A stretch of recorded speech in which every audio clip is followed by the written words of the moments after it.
Right now is the one moment that matters. Right now is the time to act on what's next. Don't just think about your future. Own it. Right now. You know you have a dream. Now you have to make it a reality. Move forward with a degree that can help you achieve your next success, however you may define it. At Strayer University, we can help you get the degree you need, master's or bachelor's, online and on campus. Students have trusted us for career-focused higher education for over 120 years. Own your future by owning this moment. The time is now. The time is yours. Get started today at strayer.edu. Strayer University is certified to operate by Chef. Strayer University has 3 campuses right here in the Raleigh area to help you own your future. Make your dream a reality and learn how to get the degree you need, master's or bachelor's, on campus and online at strayer.edu. Blog Talk Radio. Hey, you are now tuned in to 110 Sports Talk. I go by the name Lynn Knapp. Hey. Hey, it's that. Running through the competition, no competition. You don't believe it, turn us up. Sit back and listen. We bringing you the stats, all the breaking news and facts. Want the latest on the biggest trade war, this is where it's at. We don't talk it, boy, we live it. Got that all around coverage. From track and field, you name a field, we got it all covered. No diss to Derrick Rose, but we don't talk that bull. Just wait till he get healthy, better watch out for them bulls. Slide over the hockey, shout out to the Kings. Salute to LeBron James, y'all both got y'all rings. Looking for the real, you tune into the best. The sportologist and Mr. CJ Sports is up next.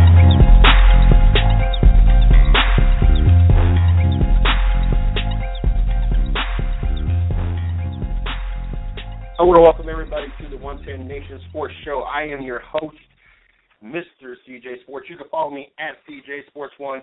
You can follow the 110 Nation at 110 Nation. Glad to be here on this Tuesday night. Good God. We got a show in store for you guys tonight. First of all, I got Shorty in the studio with me tonight. How you doing tonight, Shorty? I'm doing well. How are you? I can't complain. Glad to be here with the lineup we have tonight. I don't know. Every time I think Ms. Lee can't outdo herself, she outdoes herself, and we get to either have a guest that I never thought we would have on the show, or a guest come back on the show, and we got Lauren Rainier, or Rainier. And I know I probably messed it up, but I should know because he is a returning guest. It's been a hot minute. I would say a year, almost 2 years at this point, year and a half. Seemed like he might have been early on when Miss Lee took over for doing PR for the 110 Nation. It's been a hot minute. I don't think the season had kicked. I think it was right before the 2014 season because we were talking about the addition of Kyle Larson and the departure of Juan Pablo, and I don't think we had got into the season yet. So it's been a hot minute. A lot has changed from when we had him on the show till now. So looking forward to having him on the show tonight. And then I think the best 30 minutes in internet radio when it comes to the NHL was Izzo joining us tonight again. I don't think you could ask for a better lineup to be able to talk to spotter of one of NASCAR's best drivers. Right now he's in the chase as it sits right now, not by win, but by points. So definitely excited about having Lauren on the show, and Izzo, I don't know, kind of been looking forward to this all day long. Mm-hmm. And get to have you on my side. It's always you got to give me those puppy eye looks, like Puppy eye look. Yeah, I'm glad to have you on the show as well. I wasn't looking at you like that, but okay. Okay. I'll let you have it. If you're not like us on Facebook, make sure that you hit us up. You got ear, like D-A-R, or Ranner. Is it Ranner, Miss Lee? This is so sad. Anyway, if you're not like us on Facebook, make sure you like my fan page, Mr. CJ Sports. Now I'm sure Miss Lee is sitting there like wanting to pull her hair out and probably air smacking the both of us. Rainier. Rainier. I kind of like reindeer, but no D. I can imagine her. I can visualize her having both hands around her throats right now, shaking, taking turns back and forth between me and you right now. Oh, I'm sure. If you're not liked, we'll try this one more time. If you're not like this on Facebook, you can hit my fan page, Mr. CJ Sports. The site side and the sports side of the house, 110 Nation Sports, or the guest side and the radio side of the house, 110 Nation Sports Radio. Make sure you guys do that. Also, if you're not checking out the site, go over to www.the110nation.com for all the latest going on with the 110 Nation. Yes, I know I still got some work to do on it. It has been a hectic week. A lot of things going on. A lot of big things we're planning for the radio. So it's just a lot going on, and so yes, I know I'm supposed to have everything updated, and I'll get it updated. I promise.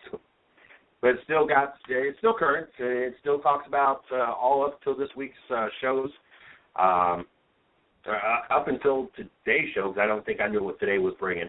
I think the only thing I had on here was Izzo for today's show. I forgot when I updated the site Thursday night with the show schedule. But I updated all the guests to Wall of Fame. Still working on the photo gallery because I got to finish getting all those downloaded off. I don't know what it is with that dog, but every time we do a show, that's when that dog decides it's got to scratch everything. Not just some things, but everything. But make sure you guys check out that site. Also, for those that are familiar with the show, really? Everything does not have to be scratched right now. For those that are familiar with the show, we used to have the guys over from PPR Fantasy Talk on our show Wednesday nights to talk fantasy sports.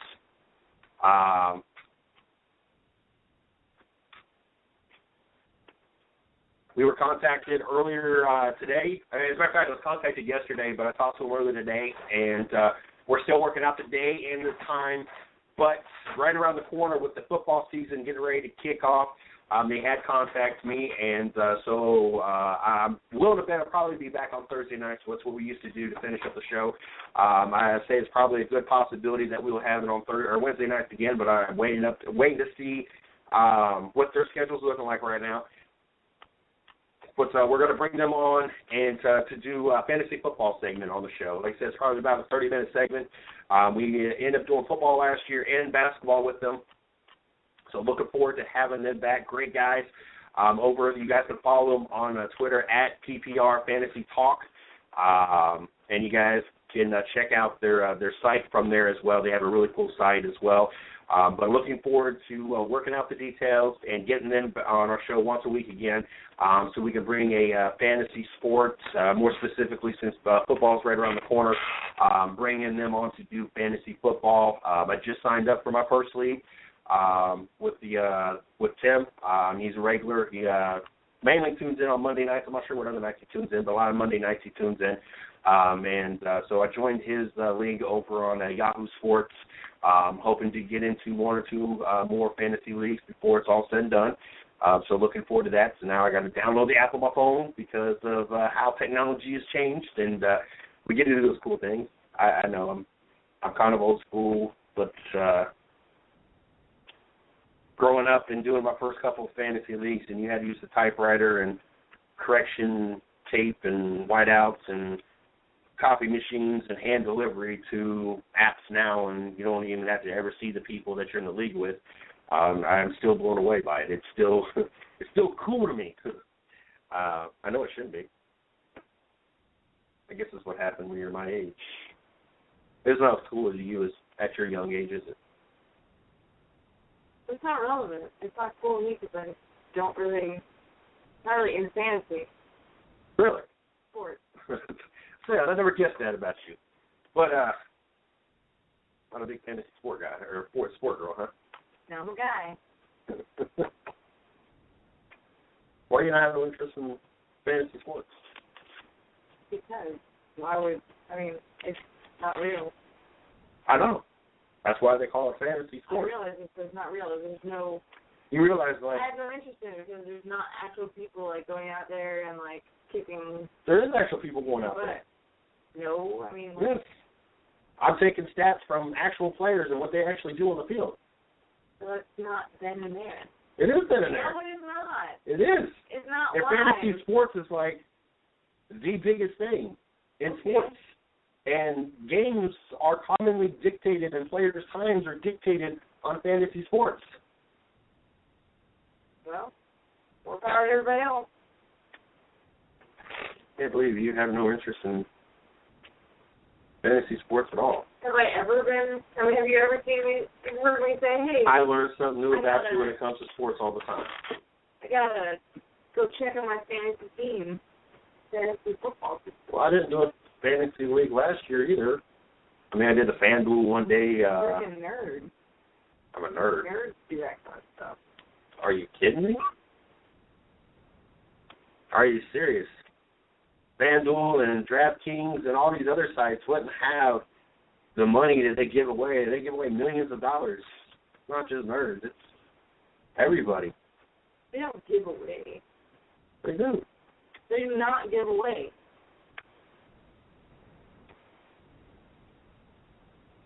Giving away would indicate them giving their money to you, but it's not really their money. It's all one big circle. Like, somebody puts money in, they lose, and it goes to somebody else. That's just but it is their money. They provided a service that got paid for, so therefore it becomes their money.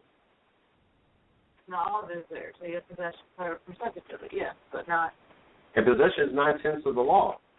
It's all in their possession, so therefore it's their money.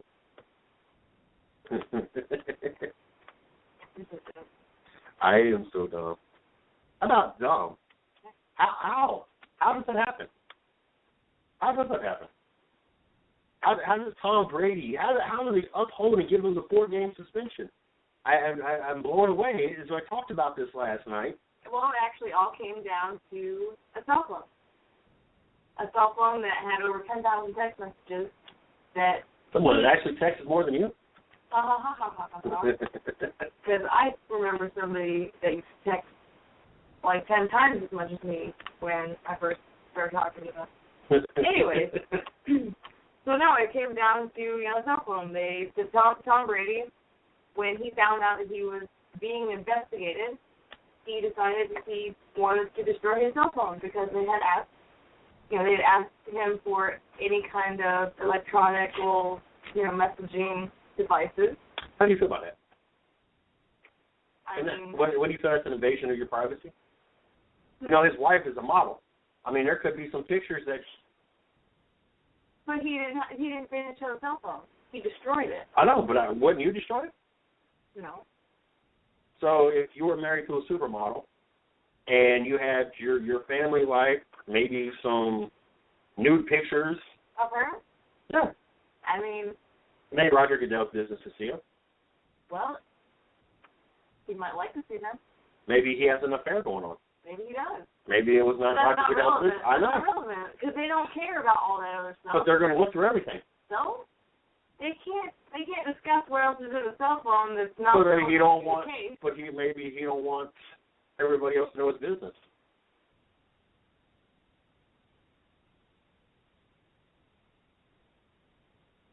Okay, that brings another point up. Ms. Lee says that, according to one source, he destroys a phone every 3 to 4 months. So, I mean, so it's not something that is uncommon for Tom Brady to do, possibly. Yes, I understand this, but when he was asked for access to text messages and other electronic information that had been stored on the cell phone, he asked whoever, what's his name? Roger Goodell? No, I don't.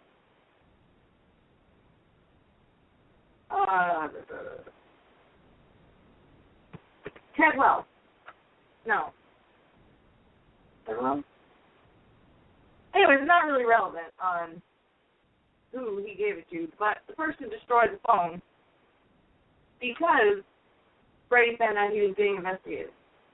Okay. My whole 2 points to this, though. One, to me, that's invasion of privacy. So you have no...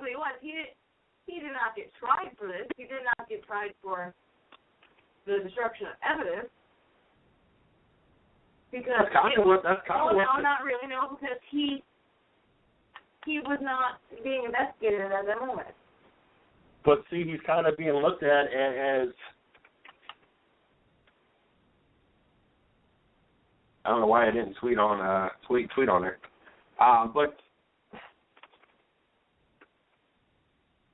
But he's what? What word am I looking for? Is what he's actually being.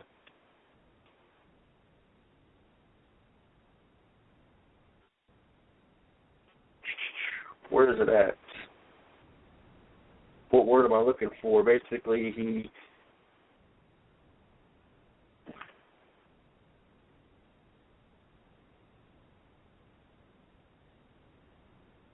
I forget what word they use. Basically, he well,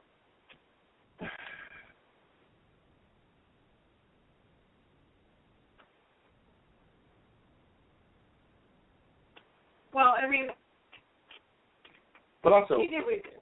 But also, why? How? If what evidence they did possibly was going to get?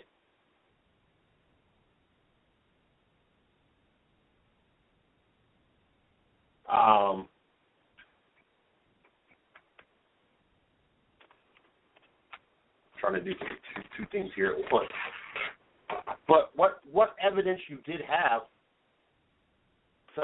kind of just went out the door, though? I mean, you would think. I just don't see how the NFL was still able to suspend him. And I apologize. I'm trying to do three things here at once. As I'm trying to remember what I'm trying to say. At the same time, I'm trying to provide our first guest with the link that he is needing to be able to call in and link into the show. And I was also trying to look for stuff all at the same time. But I'm just not seeing how the NFL could still uphold a 4-game suspension when what evidence you thought you was going to have, Brady destroyed, regardless if there was evidence on there or not, it was destroyed.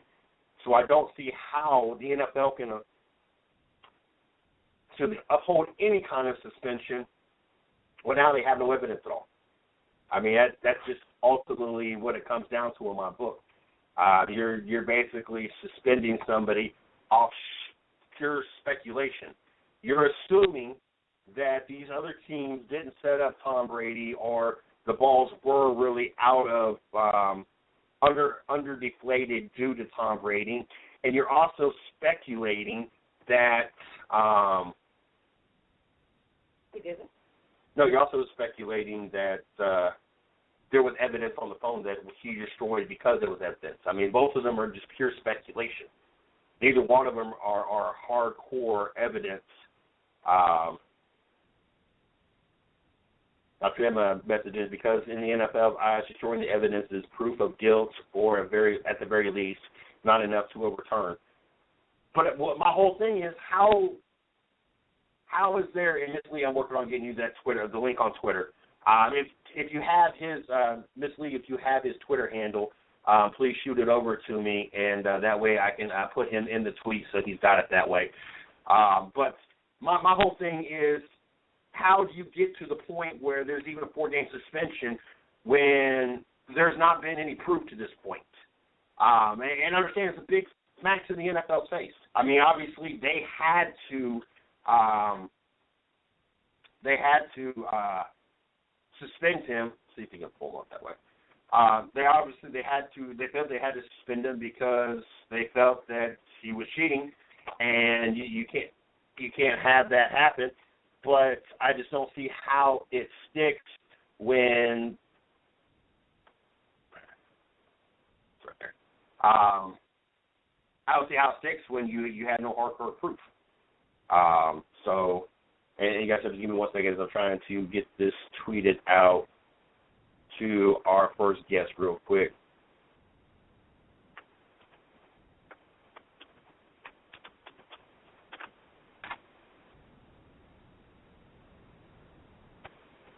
There, Miss Lee, I got it over to him.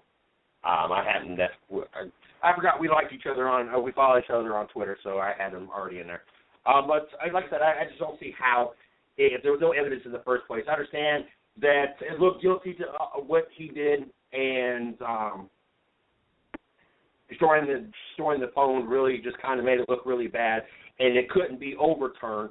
I just don't see how it came to a point in the NFL that they could suspend him in the first place, because there was never any hardcore evidence in the first place. And so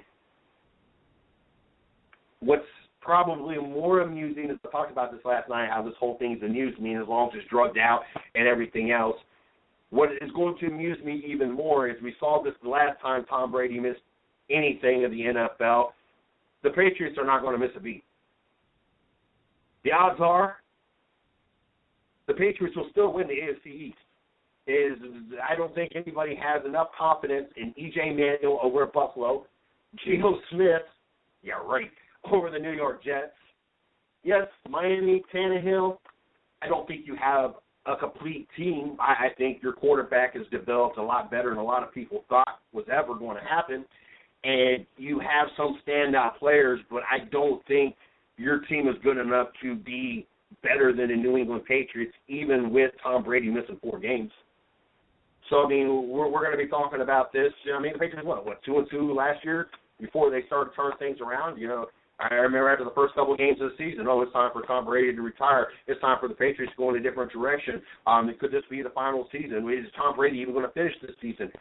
And then, here, next thing you know, New England Patriots Super Bowl champion. I mean, so I just...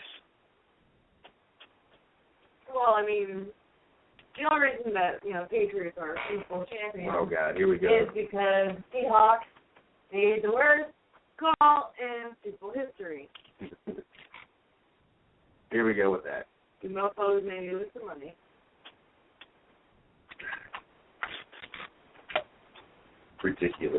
Ridiculousness. Oh. Well, Brady, complained, and his agent, Mr. Yee, or was it Yee? Yeah, Mr. Yee. They argued that they only had 4 hours to present their defense. So I guess maybe they. But you don't even need 4 hours. No, I mean, this was just as open and shut as the O.J. Simpson case. If it don't fit, you must acquit it. If you ain't got no evidence, but they counted that as evidence because there was evidence demonstrating that he arranged for the destruction of the. But they don't have that evidence. Potentially evidence that has been specifically requested by the investigators. I don't care. I don't see. If the NFL had not requested access to the phone, maybe they could have overturned even with the destroyed phone. But after the NFL requested access to the text messages, it's like throwing a murder weapon in a lake. But that's what I'm saying. But it's all but the whole thing is it's all speculation. But he destroyed it after they asked for it. And like Ms. Lee said, there's a source out there saying that he destroyed a phone every 3 to 4 months. Maybe that 3 to 4 month period of time. Okay, but that could be him paying somebody off to say that. Oh yeah, I destroyed his phone every 3 to 4 months, just so because he was the only one that sealed it. Everybody else was like, he was after the phone, he destroyed the phone, he was guilty of a hockey stick. But it's all speculation. I'm not saying that he probably didn't do it. There's a good chance he didn't do it. It doesn't matter. But how do you persecute? How do you find somebody guilty when you have no evidence? But that is evidence. But they didn't have it. But it was evidence because they requested it and he destroyed it. Okay, it don't matter. It does matter. They requested it. He destroyed it after they requested it. So if a murderer cleans his knife, but the victim was killed with the knife, but they have no proof because there is no DNA, no blood, no nothing on this knife, are they allowed to speculate that's the knife that was used? Say there were 15 knives in a drawer, and they picked out one, assumed that was the one. That's not that at all, though. But they're speculating that knife was the knife. But that's not. Just like they're speculating that there's information on his cell phone. It looks bad for you to just. Oh, I'm sure they look bad, but they have no evidence. You can't say someone's guilty without evidence. You need to go to law school to figure out why. I find it perfectly okay. I don't even like Brady. That's probably why. What if you did something illegal? The cops want to look at your cell phone. You destroy your cell phone. That's the only thing that keeps you from going to jail. You're going to be okay if they just speculate? I'm going to get in trouble for. He's pretty much getting in trouble for destroying evidence. They assume it's evidence. No, it is evidence. No. If they decide to take it into their custody, it's evidence. They didn't get it taken into their custody. It was destroyed. After they requested it from him. But it's not evidence, though. They assumed there was something wrong there. That is not evidence. It would have been considered evidence. When a police officer comes to your house and he grabs something and puts it in a bag, the bag says evidence. He doesn't know if there is anything, if it's relevant to the case. He puts it in his bag because it's evidence to him. Let's see what a better comparison will be. This ought to be interesting. If you kill someone and you speculate you used a knife and filed a subpoena for the knife, after the subpoena was issued, then you decided that you are going to clean the knife. You did not clean it at the point of the murder. You did it after it became evidence. No matter if it's clean, as long as it's clean before they get it, there's nothing. I mean, it's all speculation, though. That's just my whole thing. I'm saying that there's a good chance that, yes, somebody messed with the ball, and whether it's Tom Brady or not, I don't know. And him destroying the phone, yes, makes it look really bad that he was the one that messed or had somebody mess with the balls for him. I get that. I have no problem with assuming that Tom Brady messed with the balls one way or another. Just like I have no problem assuming that Barry Bonds really did take some juice at some point of his career, even though it was never proven. But since it was never proven, I don't see how, A, you can keep Barry Bonds out of the Hall of Fame because you have no proof, and B, I just had a random kid walk through the living room. Made me totally forget my thoughts.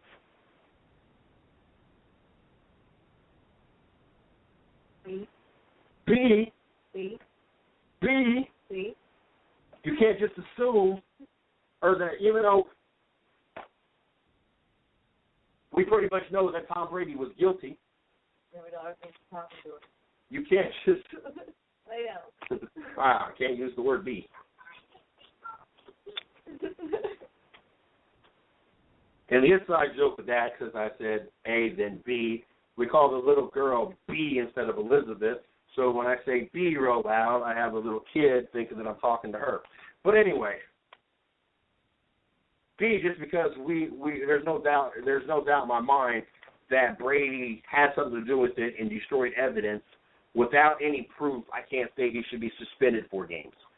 Yes, I know Barry Bonds, just seeing him from his Pittsburgh Pirates days to seeing him in the San Francisco Giants day, yes, there's no doubt in my mind he took something. But without any proof, I can't say he shouldn't be allowed in the Hall of Fame. Will he ever be in the Hall of Fame? No.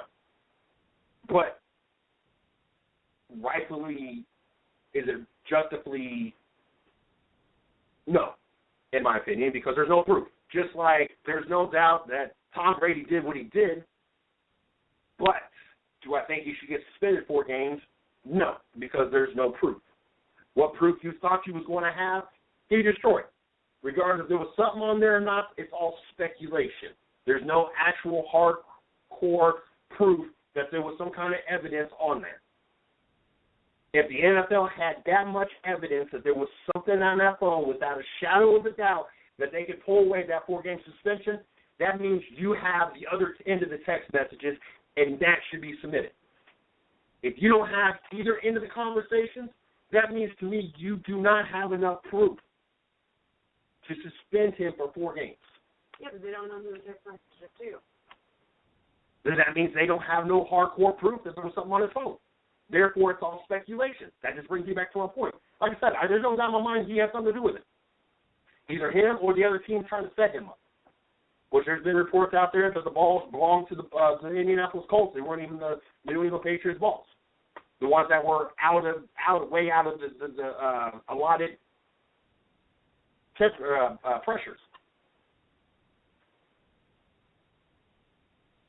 We talked a little bit yesterday about Kyle Busch. Yeah.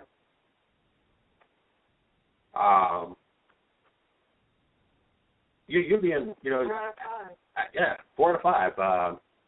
How? I mean, we've not had a chance to talk about this yet, and it's weird for me living with somebody, a female that's into sports. It's never happened in.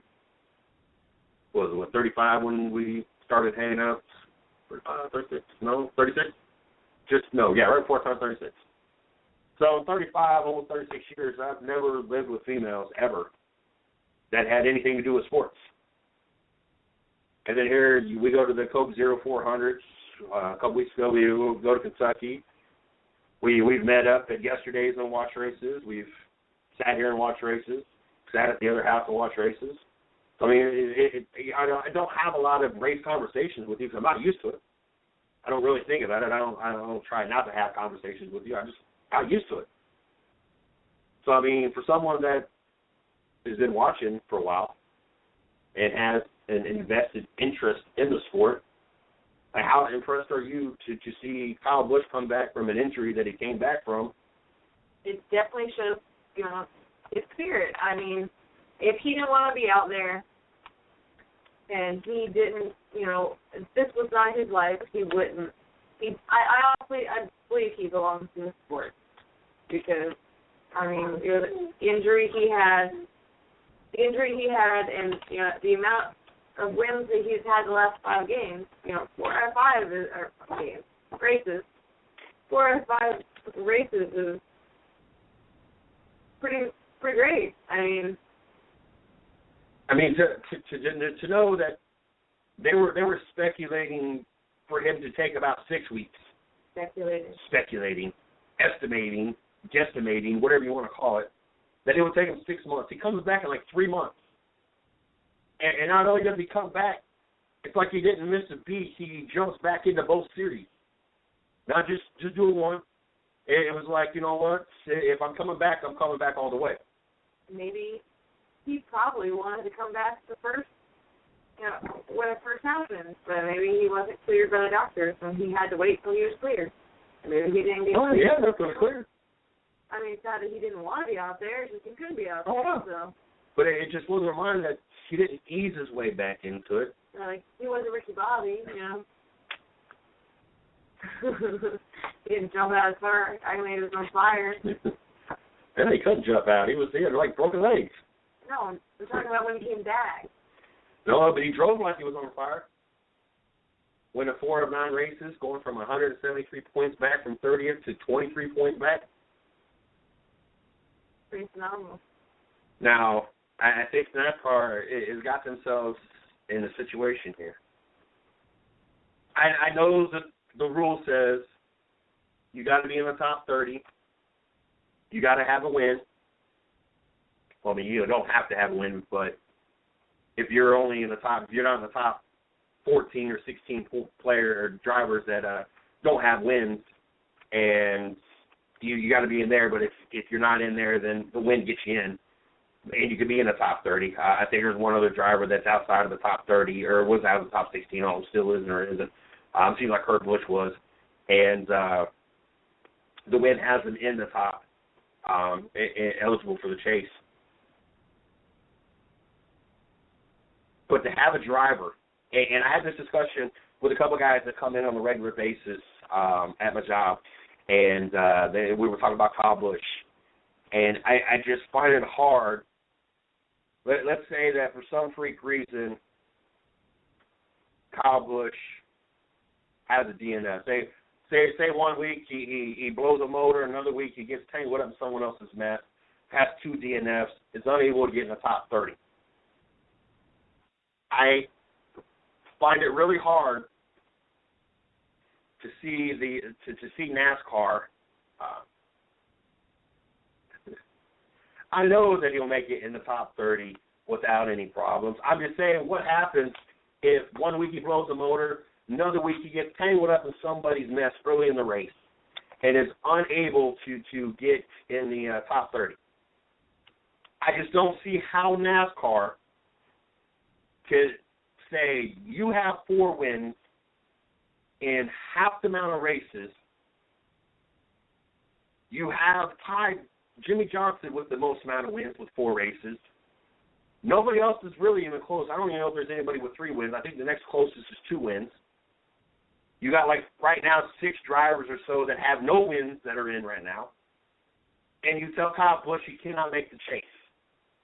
Especially because NASCAR didn't have all safety procedures and precautions as they made the adjustments in between the 2 Daytona races. But ultimately, that was kind of NASCAR's fault because they didn't properly fix that wall with a safer barrier or try to make a way where they would slow down so he didn't suffer the injury he suffered. I mean, I don't want to throw NASCAR underneath the bus, but technically it's your fault. How can they say, Kyle Busch, you can't come into the chase? How can they justifiably in their mind say, you didn't make the top 30 in points, you didn't get to run almost half the season. Yeah, he's 32nd in points. Oh, he'll make it. Oh, I know there's a good chance. I'm not arguing it. I would be surprised if he does not make it, especially with the lack of talent that you're looking at from about 25th to 30th in points. Okay, well, But I'm just saying, hypothetically, what happens if he blows a motor? What happens if another race he gets caught? Those are variables that are very possible to happen. Maybe a rain delay, a rain-shortened race when he just pit and he was back at the rear of the field when the race got called. He's won the last 4 out of 5. I understand. But He's in it to win it. If he's going to win it, then he's going to be excited. I understand that he is controlling everything he can control, and he's doing a great job at it. But you can't control the weather. You can't control the other drivers. You can't control what happens to that motor. So the things that he possibly can't control, my whole thing is, what does NASCAR do that he all of a sudden has 2 or 3 DNFs in the next few races, does not get inside the top 30 in points, and he's sitting at home, not in the chase with 4 victories. I just can't see how the NFL. I just don't see how NASCAR could not make it an exception and allow him into the chase. If we can make it an exception and add Jeff Gordon because his popularity is so high, we got to find a reason to get him into the chase a few years back. You can blame it on, there being an intentional wrecking or an intentional spinning themselves or whatever. This happens all the time. This is not something new. So to make an adjustment to make sure Jeff Gordon makes the chase was just a way to get Jeff Gordon into the chase. Nothing about what NWR did, because then you'd be fixing every race because it happens all the time. And if you don't believe that, then you really need to have a Louisville slugger across your face about 4 or 5 times until reality sinks in and you wake up from cuckoo land there. But anyway,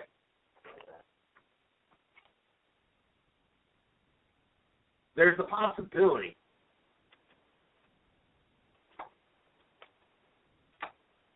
that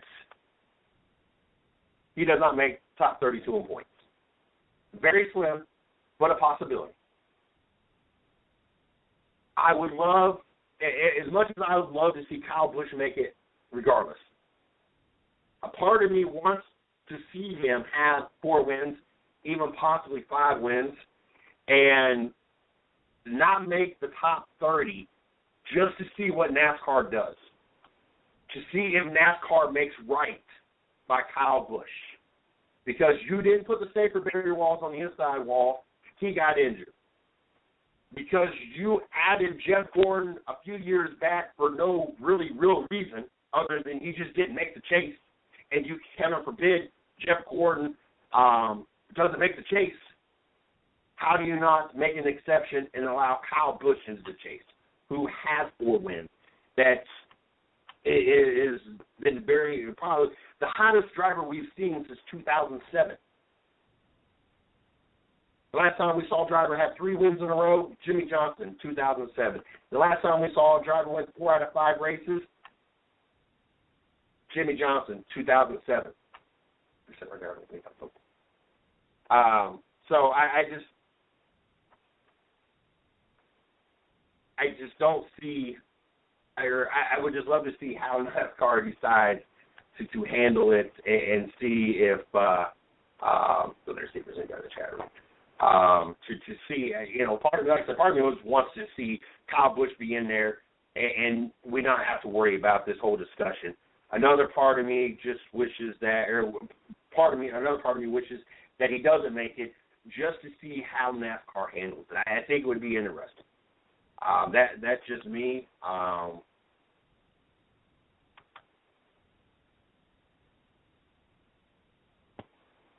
Sports on, right? Yeah.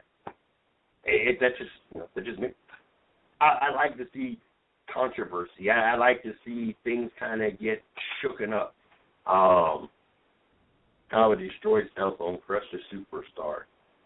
I love the headlines of that. Going to the NFL, I want to talk about the other suspension, but it was actually reduced today with Le'Veon Bell, the Pittsburgh Steelers.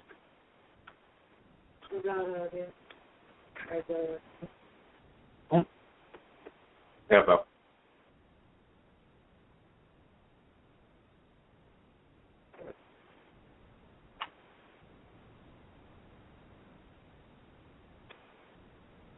Steelers running back Bell has suspension reduced to 2 games.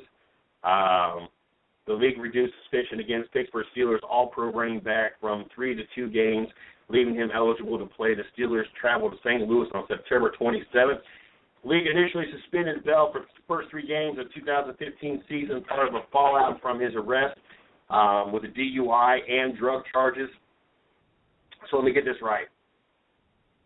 Brady changes the air pressure in a ball that really didn't make no difference because they beat the shit out of the Colts, and it wasn't even close of a game. And the balls in question were in the first half, but it was the second half when the Patriots did the most damage. But we have a player that's got a DUI and drug charges, and he's only going to get a 2-game suspension. That makes perfect sense. Makes perfect sense. Yeah. One case they actually have evidence. The other case is all speculation.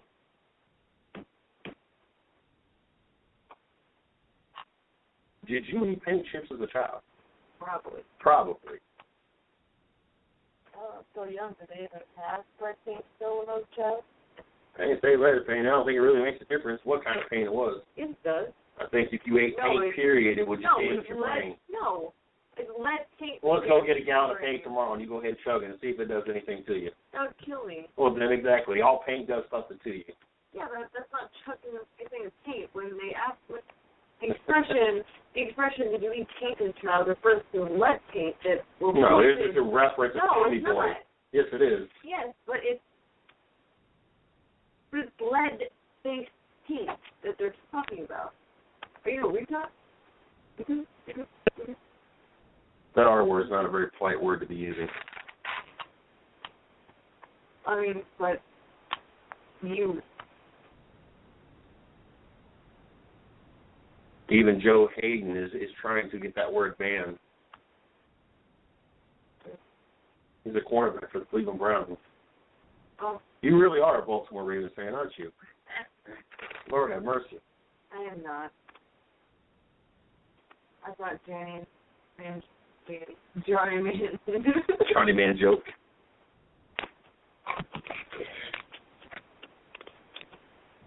You know, what's entertaining is I joined Tim's league. What happens if Kyle Busch ends up 31st in points and Gordon is at 16 with no wins? Wow, that is interesting.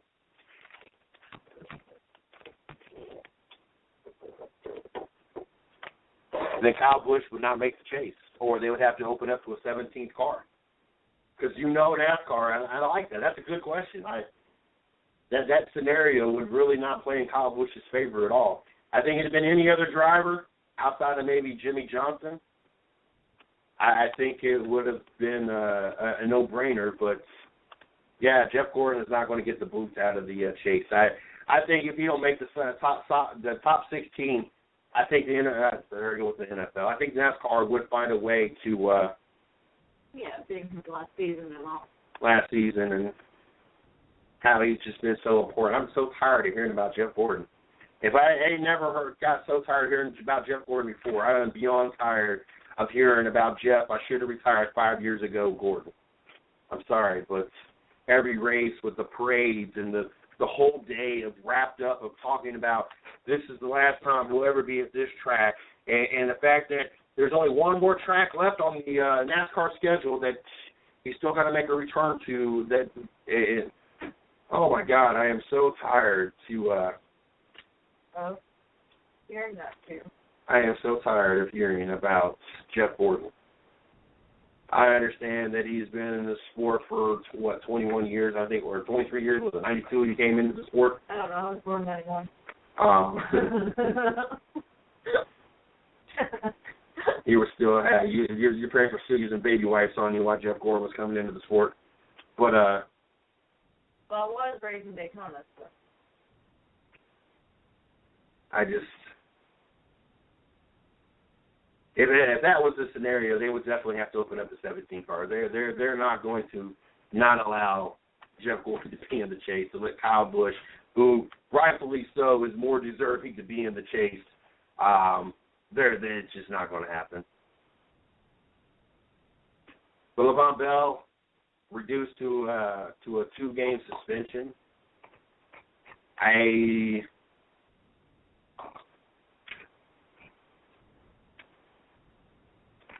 To not be a hypocrite or contradictive with myself, technically I don't think the NFL should be doing anything.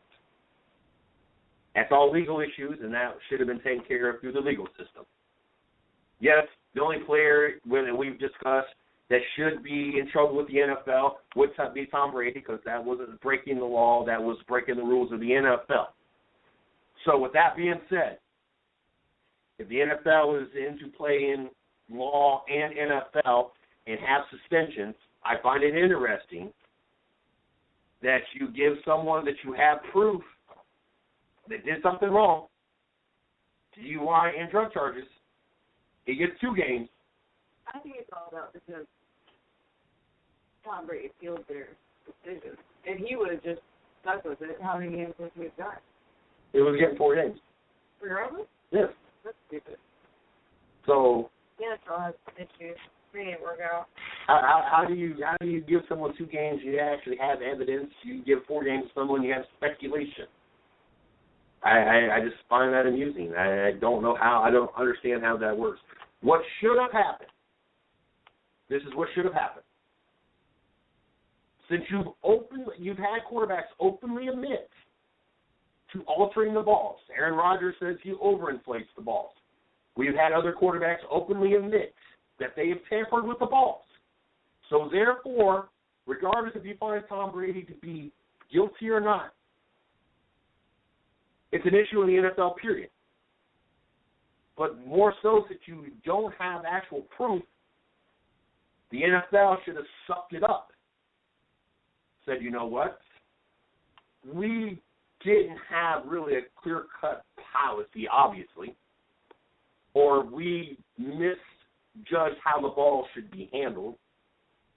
This is the new policy. Neither teams will have anything to do with the ball. Neither teams are allowed to touch the ball. Neither one of the teams are allowed to see the balls until they're on the field. It will be handled by league officials, and that's how it's going to go from this point forward.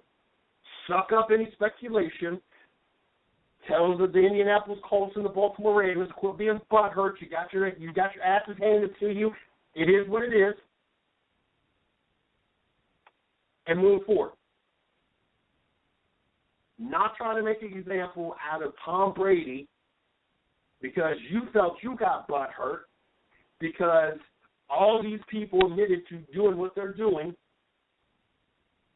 and you thought you could nail Tom Brady, but what evidence you thought you had has been destroyed, and slap him with a 4-game suspension, even though you really have no proof or evidence or anything to justify suspending him for 4 games. Just saying. I will agree with you on that. Just saying. Especially, the whole DUI and drug charge are much more, important. I have a question for the fans out there, as we got a few more minutes before we have Lauren join us.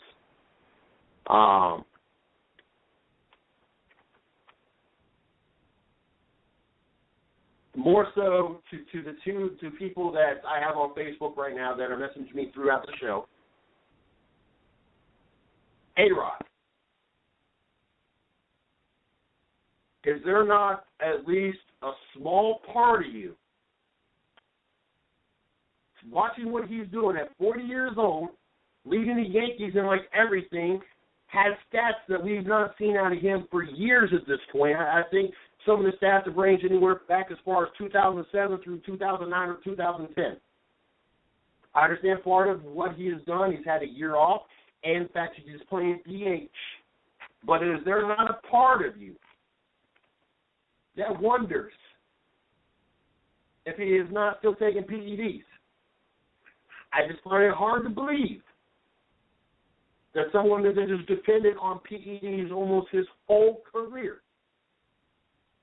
is busted for it, serves a year's suspension, comes back and hits at 40 years old yesterday, but is having stats more like when he was in his late 20s to early 30s.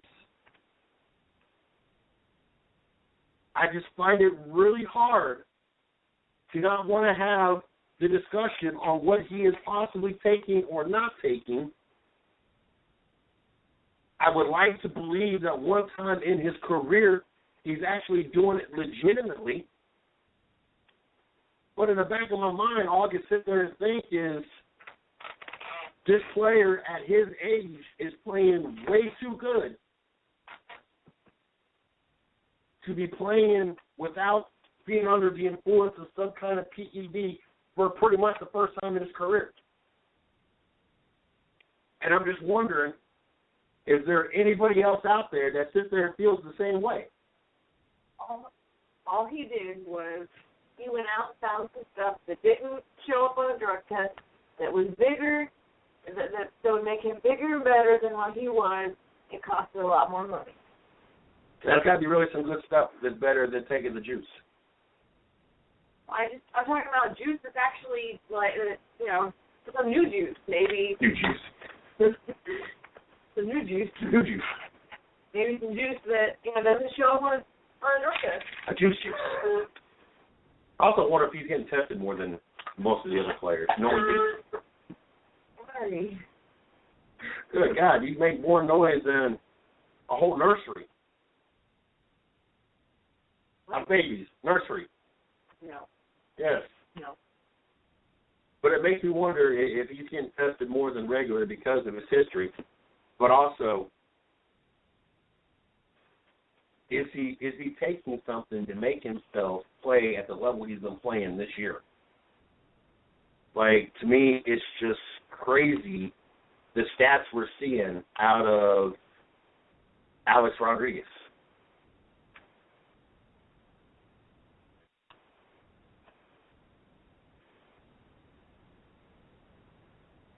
Turned 40 years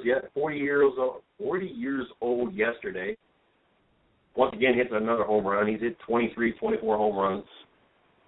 Like I said, his numbers are the best of the Yankees, the best he's seen in 10, 12 years. It's just, I don't know, it's crazy to me. I don't know how to explain it.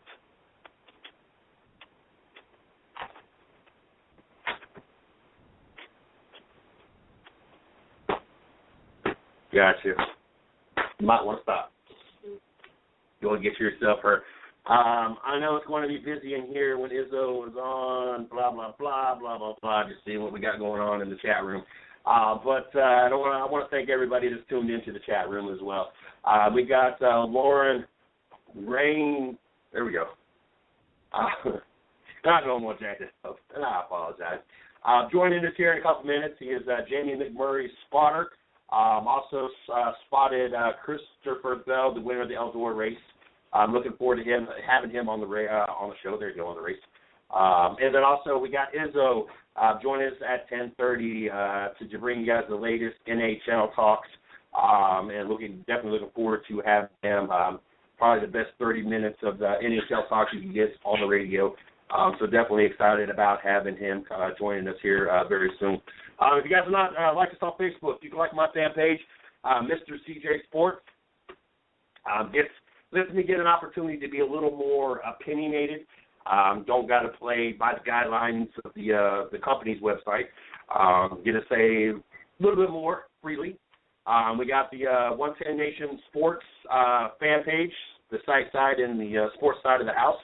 And then we got the 110 Nation Sports Radio fan page for the guest and the radio side. We try to keep it separated. You got my fan page. I share odds and ends things about sports and give my opinions about different things. Like I said, the sport and science side, the 110 Nation Sports, just brings yourself what's going on in the NFL or the sporting world.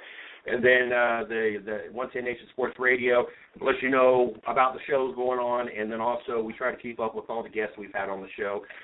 Share whatever we share with we're friends with most of the guests that we've had on the shows on our personal pages or our personal life. So it gives us an opportunity to share that stuff when we get it come across our timeline.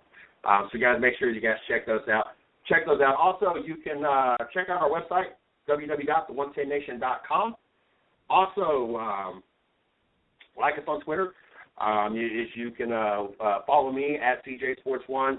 You can follow the 110 Nation at 110 Nation, and you can follow Miss Lee at Creedy RN. That's CREDYRN. Also, Shorty, you can follow her at Erin ERIN _Anglin ANGLIN. Also, what was my other thing? Oh, interested in coming on the show. All you got to do is hit up Miss Lee. That's LEE _110nation at yahoo.com. If you're an athlete, part of some kind of athletic organization, some team, whatever the case may be, if you have a show or a blog and you want to come on and promote it, talk some sports, or maybe you got some kind of charity, such as we have Tommy Danger come on a regular basis. He founded More Than Just Me, mtjm.org, raises money for cystic fibrosis. I know that he just completed climbing the 4th summit of the world. He's going to go for the 5th one in December. He's ran from coast to coast to 3,000 and some odd miles to raise money. He did like 20 miles a day. He also did 7 straight days of marathon length races of 26.2 miles to raise money for cystic fibrosis. Cystic fibrosis. Does a lot of great things for a lot of people out there. And so we, if you have something like that going on, we'd love to have you come on, be able to talk about it, promote it, see what we can do to get involved, and hopefully sponsor an event that you have or something like that. Like I said, all you do is hit up Miss Lee. That's LEE _110nation at yahoo.com. Definitely excited about having Lauren join us tonight. Like I said, he is the spotter for Jamie McMurray, the #1 Chevrolet over at Chip Canassi Racing. I'm very excited about having him back on the show. Like I said, I think we had him right before the 2014 season, if I'm not mistaken. Had learned a lot of things, had a great time, and so looking forward to doing it again.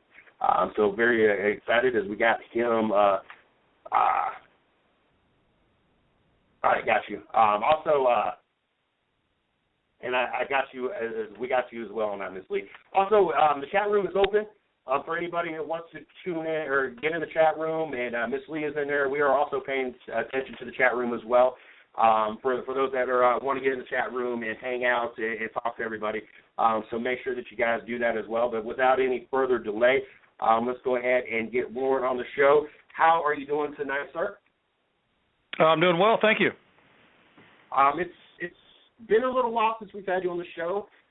We had myself and Shorty actually had the opportunity to go out to this Sound Garage that Chip Ganassi held last year. Had a great time, met the drivers, had a really good time. I tell you what, if I've not learned anything else when it comes to NASCAR over the last year, I've learned how much of a class act the organization that you work for is. We had a blast out there. They went all out. The things that they gave the people, the treatment we got out there. They had was a Cassidy Pope out there singing. We just really had a great time, and I know that you got to enjoy being part of that organization and everything. But I want to make sure that I thank you for making a return to the show and ready to learn a little bit more tonight. Well, I'm glad to be here, and Chip and all the staff do a really good job when it comes to hosting the fans and sponsors and partners and all that stuff. They do a really good job, so I'm glad you enjoyed yourself. All right, well, I'd like to jump into things. How many years have you been a spotter, and what got you into being a spotter? Well, I've been spotting in this current form like we do now for about 19 years. So I'm probably one of the most experienced guys up there. There's a few up there with that amount of experience. As far as what got me into it is, my family's been in racing for on and off for 60 years. My grandfather owned cars that raced on the beach in Daytona, raced at Darlington in the early 50s. So I've been involved in racing my entire life. So I just felt like the spotting thing was something that would allow me to be a part of the event, and I felt like I'd be good at it, and I got into it, and the driver said I was good at it, so I'm still doing it. What now? I spoke to my counselor a time or two, and I don't ever recall seeing spotters one of those things that, she was going to talk to me about possibly having a future in and doing when I got older. So how does somebody kind of fall into that kind of occupation? Like, it just seems like it's just something that you kind of had specifically kind of in mind versus, you just signing up one day to, go to spotter school or something. Well, first of all, you have to have the desire to want to do it. Second of all, you have to have the opportunity to learn how to do it, and that comes different ways. A lot of people have different backgrounds in racing, and then you obviously have to have a knowledge of it, and you have to have the trust of the driver. You got to be able to communicate well, but most guys start at lower levels and work their way up, and just get opportunities, and that's kind of how it works. There's no clear set path to becoming a spotter. It's just kind of whatever connections and whatever way that you have that allows you to get up there. That's kind of how it works. And I was very fortunate to have a lot of opportunities and connections in the sport with my background in the sport. So it allowed me to do some things and work with some different drivers and felt like I've done a pretty fair job at it over the years, and I've been around a long time. So that's kind of how I got here. It was no specific way, just I had a desire to do it and kind of got the opportunity to do it, and the drivers felt like I did a pretty good job, and here I am this many years later. With the rule package changing, like we saw Kentucky, which made Kentucky very competitive. I know that they changed things up for Indy, and you guys actually, the drivers actually didn't see this package in race condition or race situation until the actual race.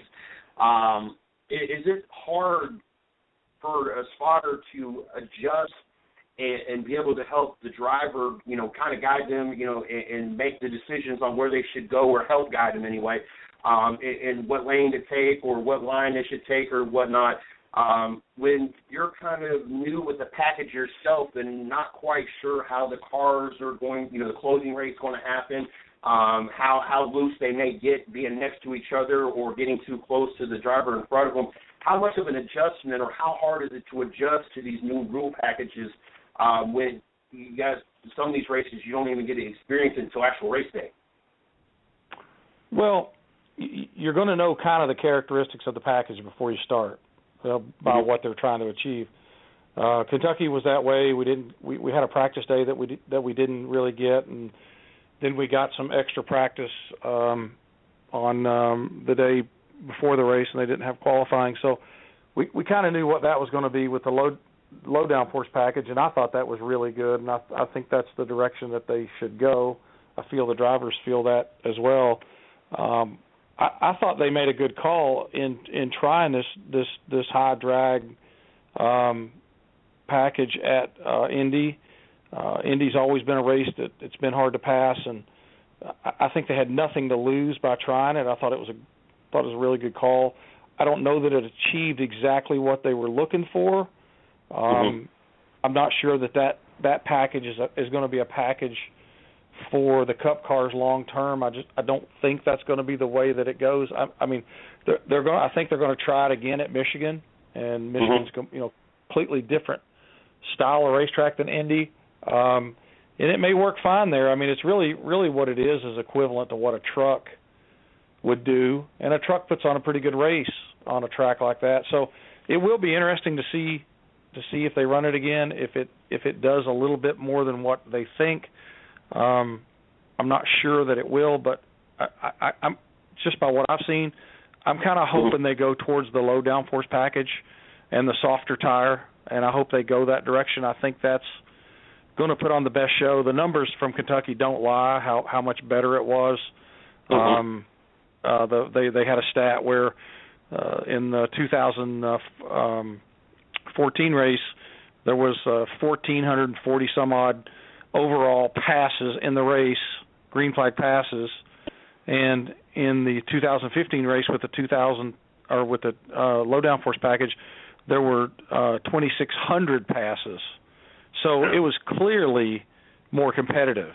So yes. I think that's the direction that they'll go long term. At least I hope it is, and I think that puts it more into the drivers' hands, and it gets it back to the way Cup racing used to look, and I think it puts it back to where the best drivers and the best crew chiefs, and you match a softer tire to that low downforce package. I think that's going to be a really good play about everywhere we go. So we'll see what they decide. They have the rest of the year to kind of evaluate what they've done, and I think that's the way they'll go. Now, I think we all agree that Kentucky needed to have a different rule package, and Shorty and I we had the opportunity. We was out there for media, and we both enjoyed. And in a general sense, in the media center itself, this was probably the most competitive race that we've seen in Kentucky. So I felt NASCAR definitely went in the right direction, and we had the similar discussion going into Indianapolis, whether or not, this is another track that needs another rule package change, and the rule package change that they made, whether or not it was the right one or not. And I felt maybe it was a little better than we normally seen, but not still quite what we want to see.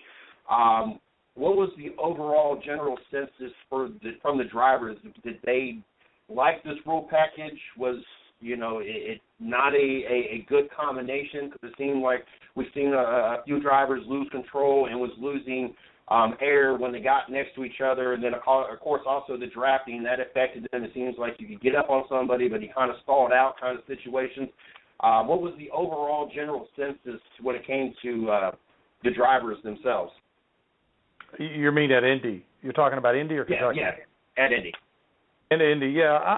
I think that it just didn't achieve what they wanted it to achieve. Basically, they were looking for the IndyCar style of racing where you had the big suck up and the draft, and the big slingshot move.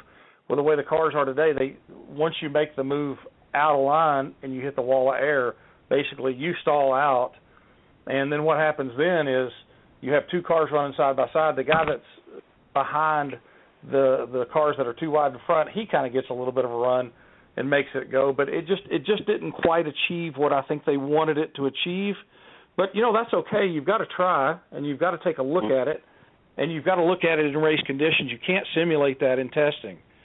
So they had a look at it. Don't think it achieved exactly what they wanted it to. It wasn't terrible. I mean, it looked like an Indy race. I mean, that's the way the races at Indy look. They've looked that way for 20 years. So it's not like it was any worse than what it had been in the past, but I don't think it achieved exactly the results they were looking for. And maybe it's something that on some of the racetracks they can continue with that high downforce package or high drag package. Really is what it is, and it will work for them. I'm not sure what they'll go through the numbers, and NASCAR will look at it and decide if it's a direction that they want to continue with, and I'm sure they'll evaluate after Michigan as well.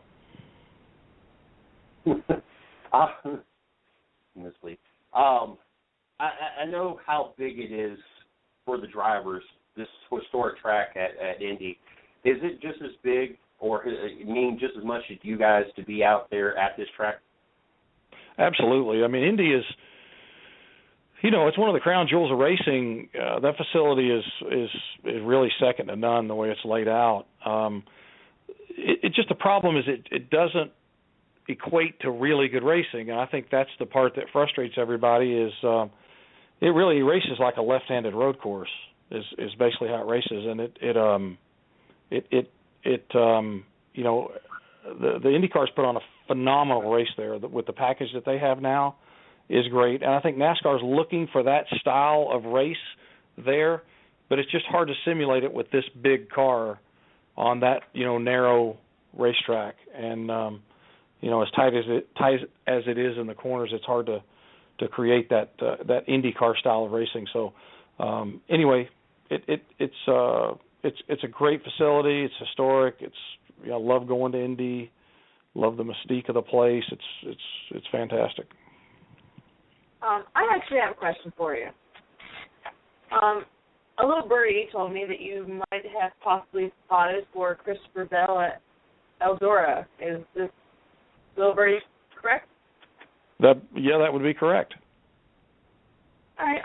Was it how did you like spotting for Chris? Well, I really enjoyed it. I kind of go back with him a little ways, a few years. I contacted him about 3 years ago when he was coming up in the open wheel side of things. Somebody kind of tipped me off to him, and so I contacted him, and I worked for a management company as well, and so we had some interest in him, and so to get to work with him was great because I knew him, and I actually spotted for him in the Kentucky truck race as well. So it was great. I mean, we felt like when that was put on his schedule that he had an opportunity to win that race, as good as he is, period, but as good as he is on dirt. And I was fortunate 2 years ago to do the inaugural race with Kyle Larson. I spotted for Kyle that race, and we felt like we had a really good opportunity to win that race as well. And he ended up finishing second that year, the first year.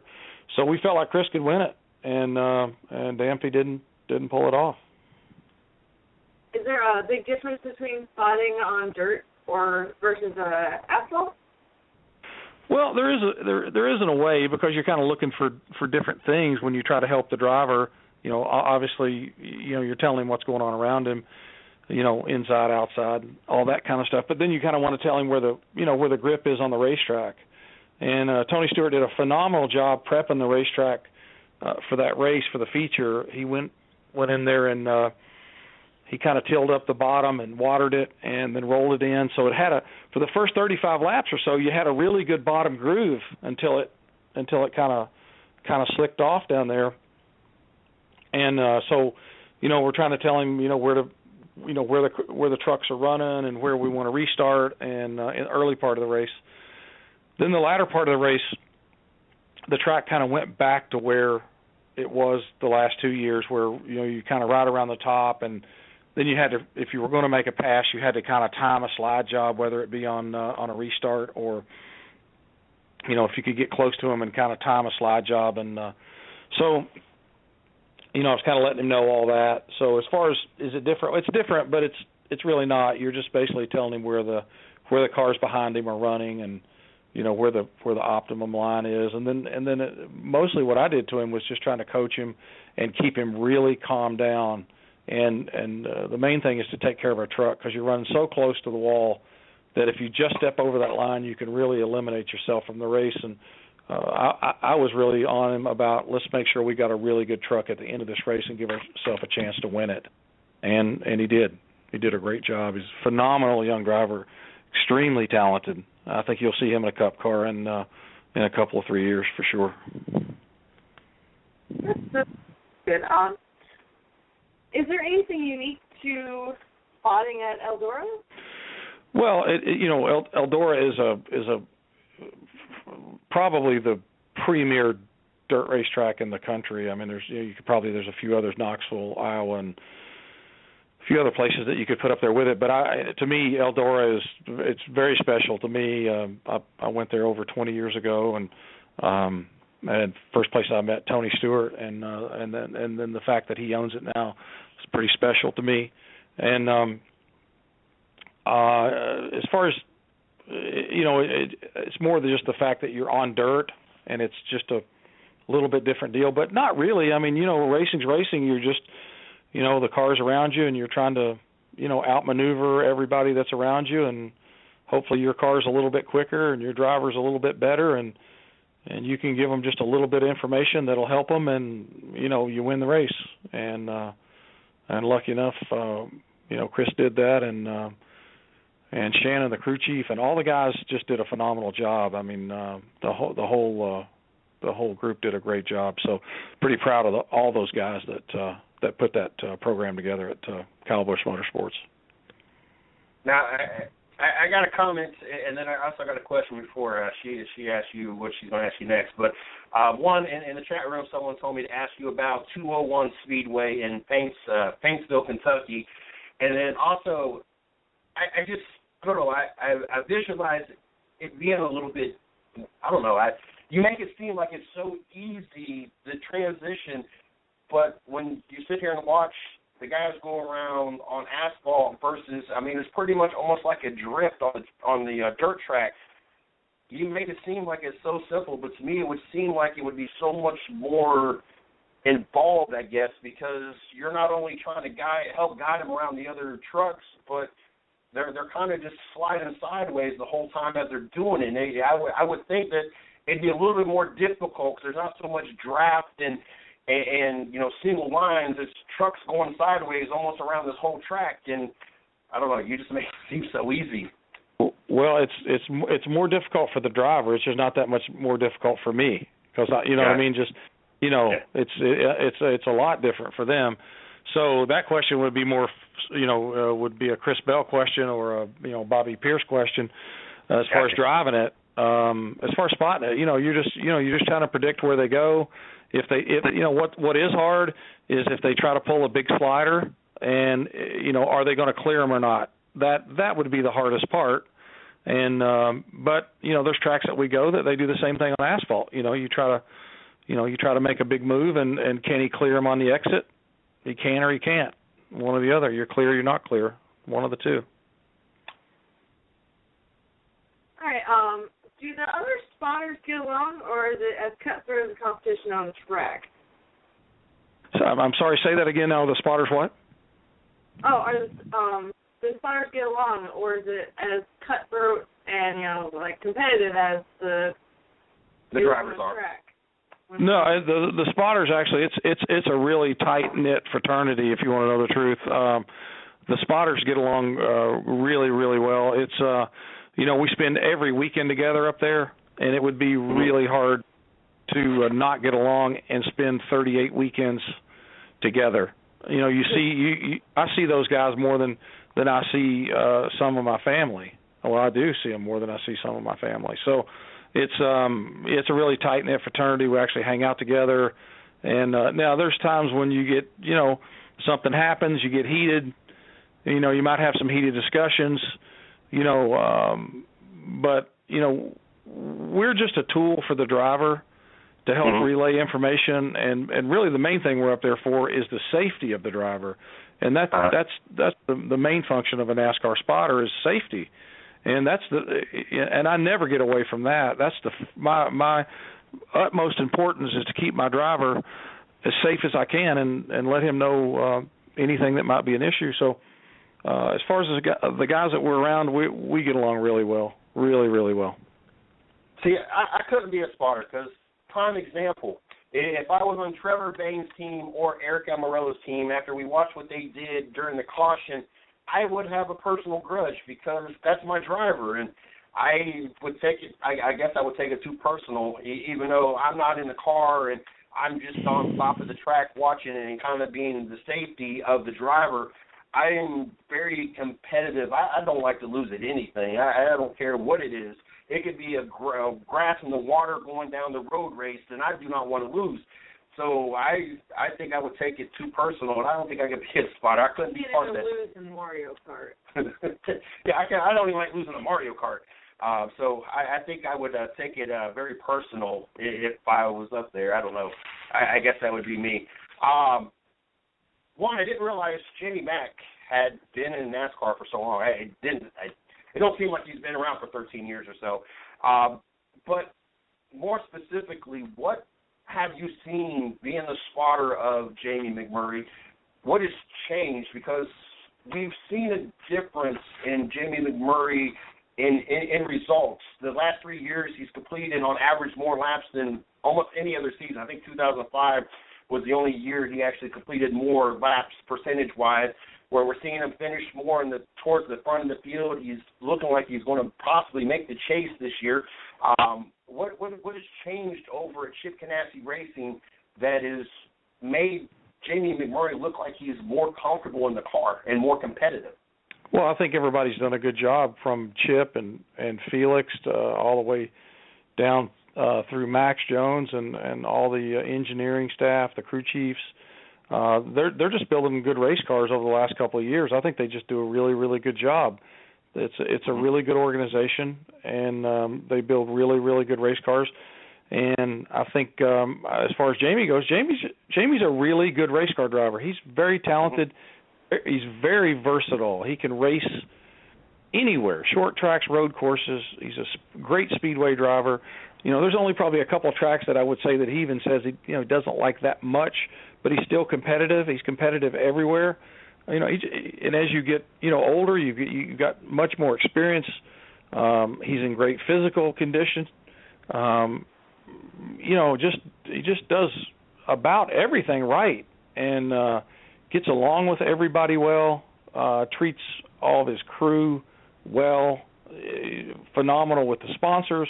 I mean, he's just a really well-rounded, talented, quality individual. That's really what I would say about Jamie. The guy that you see on TV is the guy that he is in person. He's just a really, really good guy, and just does a great job all around, from behind the wheel to taking care of sponsors, working with his team, working with the owners. Just does a great job. So I think that's the key to his success is, this is his third crew chief in 3 years. That's hard to do that and still maintain the level of competitiveness that he that he has done. Just done a good job. Really, really good leader. Just a very talented guy and a good guy. Now, I've always liked Jamie McMurray, and I've always felt that Jamie McMurray just happened to be a product of kind of the wrong driver at the wrong place. A lot of the wrecks were never his fault. He just seemed to just kind of be at the wrong place on the track and get wrapped up in everybody else's mess. This year, the last couple of years, it seems that running up front more consistently has helped avoid a lot of those things. But overall, I've been very impressed with what Jamie Mack has done. I had all the confidence after we've seen, Chip Ganassi Racing kind of go in the right direction last year with both drivers. And, Kyle Larson, it seems he's kind of out of a slump this year, not as good as possibly as good as last year. But Jamie seems like he's continued on what he was building on last year and going strong this year. Now, how confident is the team that if they do not get a victory in the next few races, that consistency will get him in, such as what we saw with Ryan Newman last year? Well, I mean, we feel pretty good about it. We're P1 in points when it comes to making the chase. That doesn't really guarantee you anything, but I wouldn't trade positions with anybody right now that hasn't won with where he is. So I feel pretty good about it. I feel like we have a high probability if we don't have a win of making the chase with where we are. Now, again, you could have a couple of bad races in a row, and that could change. So, but I feel good with what's coming up. We've got Pocono this weekend, and then we've got road racing, and then we've got Michigan, Bristol. We've got good racetracks coming up that we've run really well at, and again, it goes back to Jamie where he is as a driver. He's very heady, smart, experienced, knows what to expect, all around just a really good driver at a lot of racetracks. So, I feel really good about what we got going on. So, I just hoping we can get just if we do make the chase, that we can be just a little bit more competitive. And I know Matt and all the guys on the one team, the engineering staff and everybody, they've got plans to help improve that. So, I feel really good about where we are as a race team. We've got a great bunch of people, and I feel really good about where the team's headed. Now I got one quick non-Team One question real quick, and I'm gonna let you go. And this is from a kind of a spotter and a fan point of view. And I'm gonna ask this. You don't got to answer the question or not, but I think everybody right now is kind of amazed by it. So I just want to get your opinion from be able to see it from overhead and see this as we've got to see it over the last 5 weeks. How impressed with the 18 team and what he has done since his return as a spotter and as a fan of the sport are you? Well, I think Kyle Busch has always had this in him. Whether it be, now or 5 years ago, I think what I'm probably more impressed with him as an individual is to go through what he's went through, and he's obviously just had a child, which, as everybody that's had children know, that's a complete game changer, which has probably helped him mature a little bit. As far as his talent goes, he's always been this talented. He's always been capable of doing this. I think the rules with the restricted engines that we have now is really played it into his hands. It's really what we have is kind of a hot rod Xfinity car now with the tapered spacer that we run on these engines now. So it's a lower horsepower deal, and you look at who's won more Xfinity races over the last 10 years than Kyle Busch. Nobody. And so it really plays into his hands, this rule packages that we have now, and primarily with the engine, I say that. The lower horsepower definitely plays into his hands. So, I'm not surprised at all. This is one of the, Kyle Busch is one of the most talented drivers ever in NASCAR. Not just right now, but ever. So, he's completely capable of going on a run like this. So not surprised, and there's a very high probability that he's going to contend for this points championship when it comes down to it. I mean, he's a lock to make the chase now. So I mean, he's a bona fide contender for the whole thing when it's all said and done in Homestead. I like that. That's cool. And it's cool that being part of a team, you can be openly honest and talk about other teams.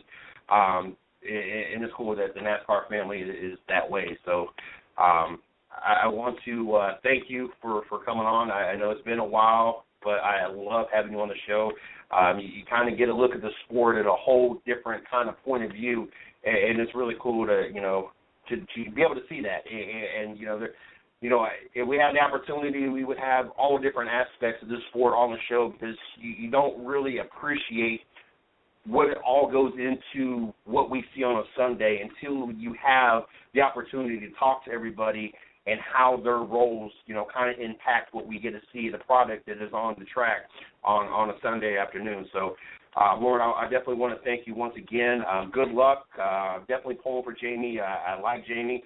Hopefully, you guys make the chase this year and you guys are able to go deep, if not win it all. But we'll definitely be looking out for you guys and definitely pulling for you. And hopefully we get you back on the show sometime soon. And you enjoy the rest of your evening, and good luck. All right. Well, thank you very much. I really enjoyed it, and we'll talk to you soon. Yes, sir. I love having Lauren on the show. Like I said, he's been on the show before. It's just cool. I mean, you get to enjoy to kind of hear the sport from a different point of view and kind of a different angle than you normally would hear it from. Oh, yes, definitely. It was kind of enlightening to listen to him speak about, spotting for asphalt, dirt, spotting for different people. It's kind of interesting, though, to go from not only one style of racing to another style of racing, but to go from one driver to another driver. I could imagine. I mean, I have difficulties to parenting one child to another child because they're totally different. So I can imagine what it's like to spotting for one driver versus another driver versus asphalt versus pavement versus half a mile track to a 2.66 mile track to you name it. I tell you what, that's definitely got to be a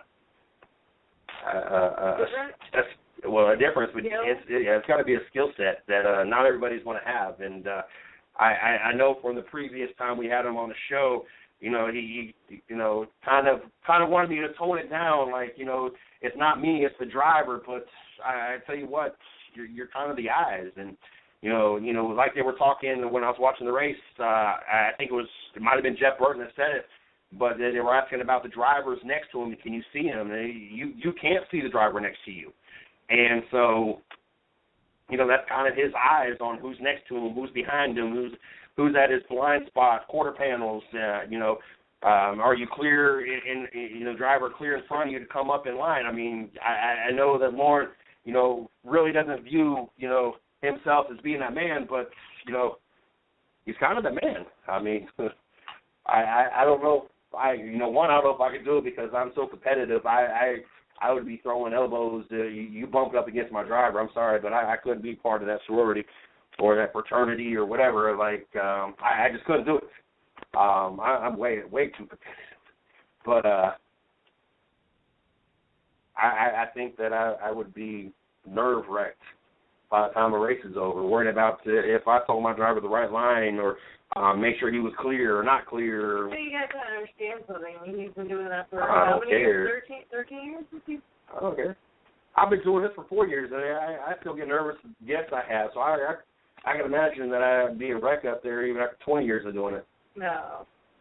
After doing it for so long, you used to. I don't know, 200 miles an hour, 43 cars, lives at stake, and I'm the safety. I don't know. I think if I wasn't have some kind of nerves upon me, I would feel like I'm losing my touch. I don't know. Just like if I don't get nervous when I have guests come on the show, I feel that I'm losing my touch, and maybe I shouldn't be doing what I'm doing. I don't know. I just feel that I should have a certain feeling every time.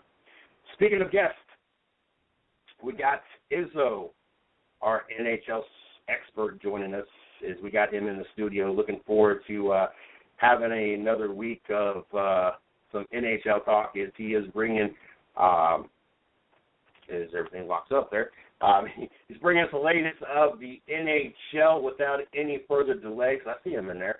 I see him hanging out, and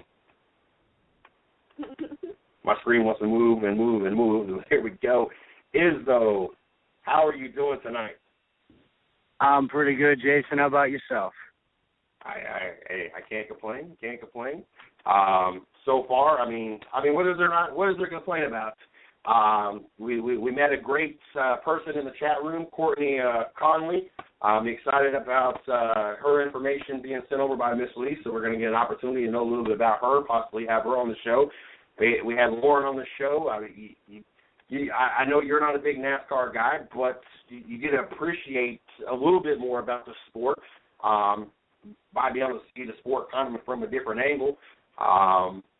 And you know, we're sitting here and we're getting ready to probably put on what is the hottest 30 minutes of NHL talk on internet radio. So, I mean, it don't get better than it. No, I got to go for the record and saying I was always a Bill Elliott fan when I was a kid. So my heart is not blind to NASCAR. Like I said, I'm a big Bill Elliott fan, and I love Bill Elliott. As a matter of fact, I had a Bill Elliott's fastest lap. He has the fastest lap in NASCAR history. It was like 212 point some odd miles per hour. I had the Bill Elliott, the awesome Bill shirt with the speed on it. I was a big Bill Elliott fan growing up, so I feel you. I was an awesome Bill from Dawsonville kind of guy myself. Well, now that that's over, it's also a great day today. Let's see, in 2018, the U.S. has been selected to host the World Junior National Championships, or World Championships, I'm sorry. I'm actually very excited for this. It's a very, very rare opportunity and occasion for the United States. Most of these tournaments are held in Europe and Sweden, Finland, and Russia, and Canada. And it's been a while since we've had something this big. Now the city hasn't been disclosed yet. There's still 5 or 6 cities that are up for bid, and that includes Buffalo, Chicago, Tampa, Pittsburgh, and St. Louis, which are all big hockey venues. As we all know, they all have professional teams and everything, and most of them have a pretty good, solid winning tradition or a pretty good, solid history. So I came across that today, and I was actually pretty excited.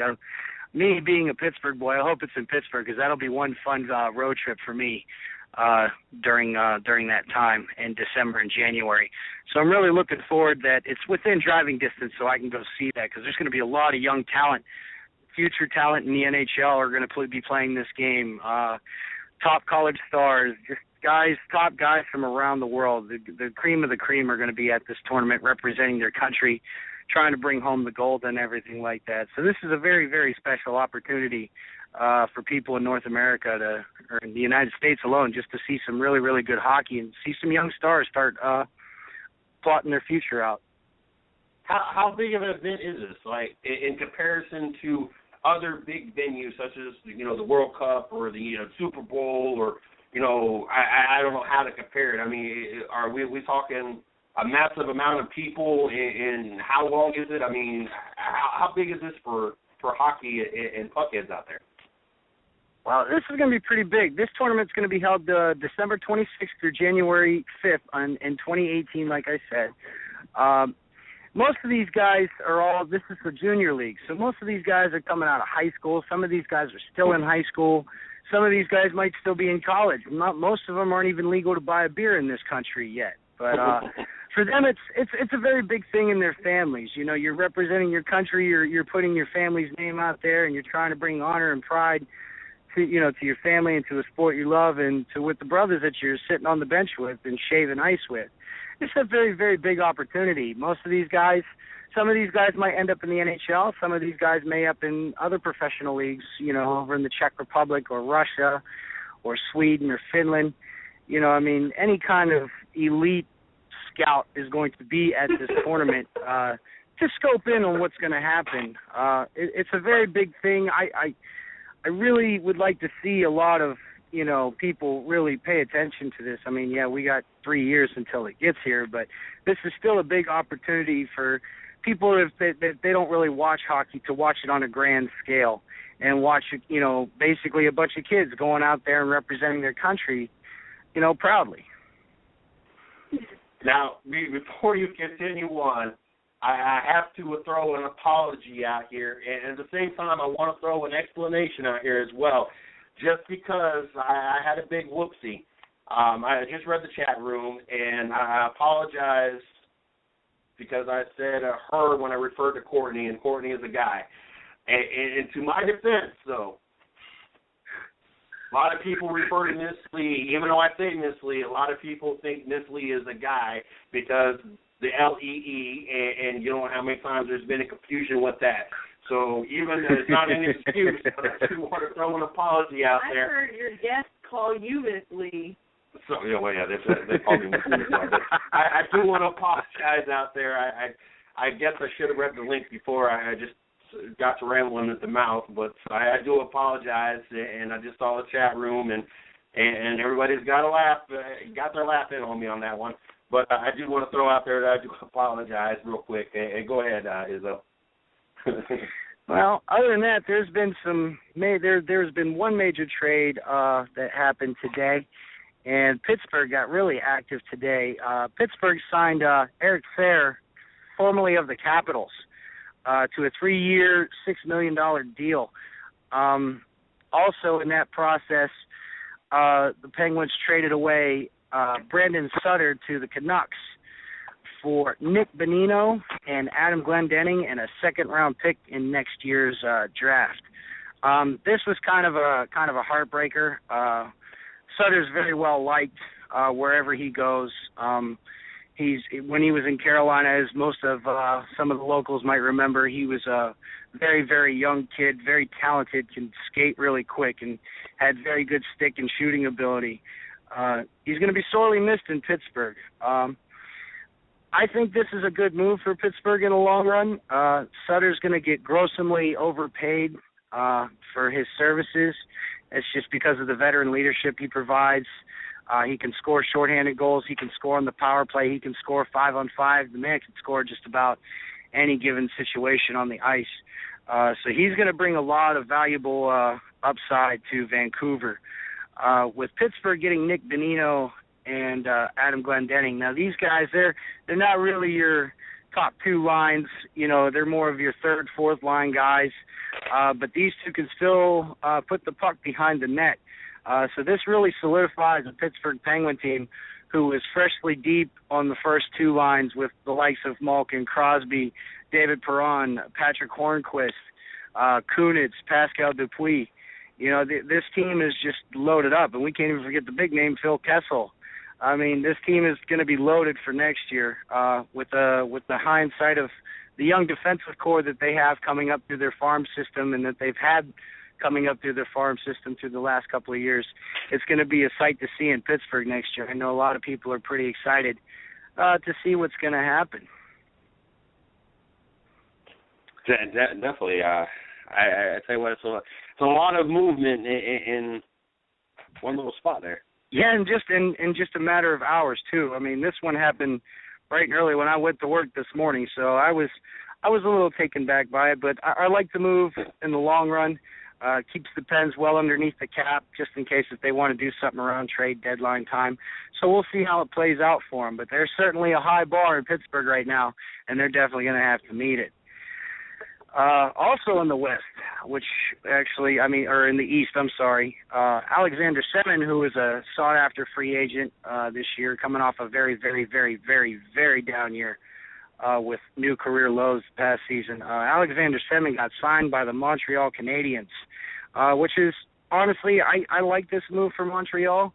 They signed him for 1 year for $1.1 million. And this is honestly this is probably my favorite move out of free agency this year. Alexander Semin is a 30-goal scorer easily, can possibly produce 60 to 70 points. Everybody remembers when he was in Washington with Alexander Ovechkin that he was very dangerous on the ice. He was very lethal. Carolina, not so much. You know, he didn't really have the talent pool like he did in Washington. And him going up to Montreal with Max Pacioretty, PK Subban, and the Montreal Canadiens, it's going to be, I think the Avs won on this one, because if he doesn't work out, they didn't really sign him, you know, for much of anything in only 1 year. So this is going to be an interesting year. So keep your eyes on Alexander Semin. I look for him to do big things up in Montreal.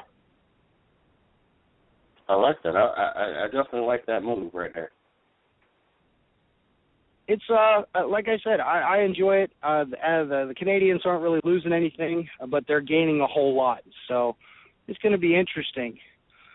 Keeping it north of the border, I was kind of shocked about this because this guy has been in New Jersey since I was a kid. Lou Lamoriello, who was the president and GM and, you know, coached a few times in New Jersey, responsible for breaking the barrier for Russian players to leave the Red Army and come over and play in the NHL.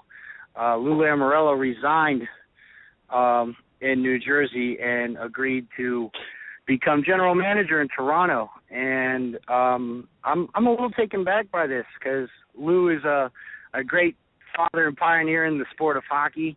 Like I said, he broke the barrier with the Red Army and the Russian players coming over.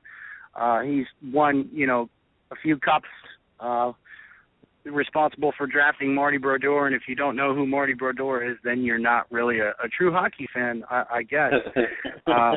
He's put a name state in New Jersey as a winning team and a proud franchise, and, you know, with the likes of Scott Stevens and drafting Zach Parise, who's now in Minnesota, and Scott Niedermayer, and, you know, Patrick Elias and everything like that. So it's sad to see Lou leave New Jersey, because it's just not going to be the same look in him in Toronto blue and white. But for Toronto, I really like what Toronto's doing right now for this. And it makes me wonder, and I don't know if you have the answer to this or not, but you're talking about a man that has been in you know, part of the New Jersey franchise since you were little. So, you know, I don't know the exact age, but I roughly know where you're at, and so that's quite a few years. What made him ultimately make the decision to leave? Was there a fallout, or is there something to this, or was it time for change? I mean, like I said, you possibly don't know the exact answer to this, but for someone that's been part of a franchise for so long, I would think that it would have to be something that caused him to decide to change scenery.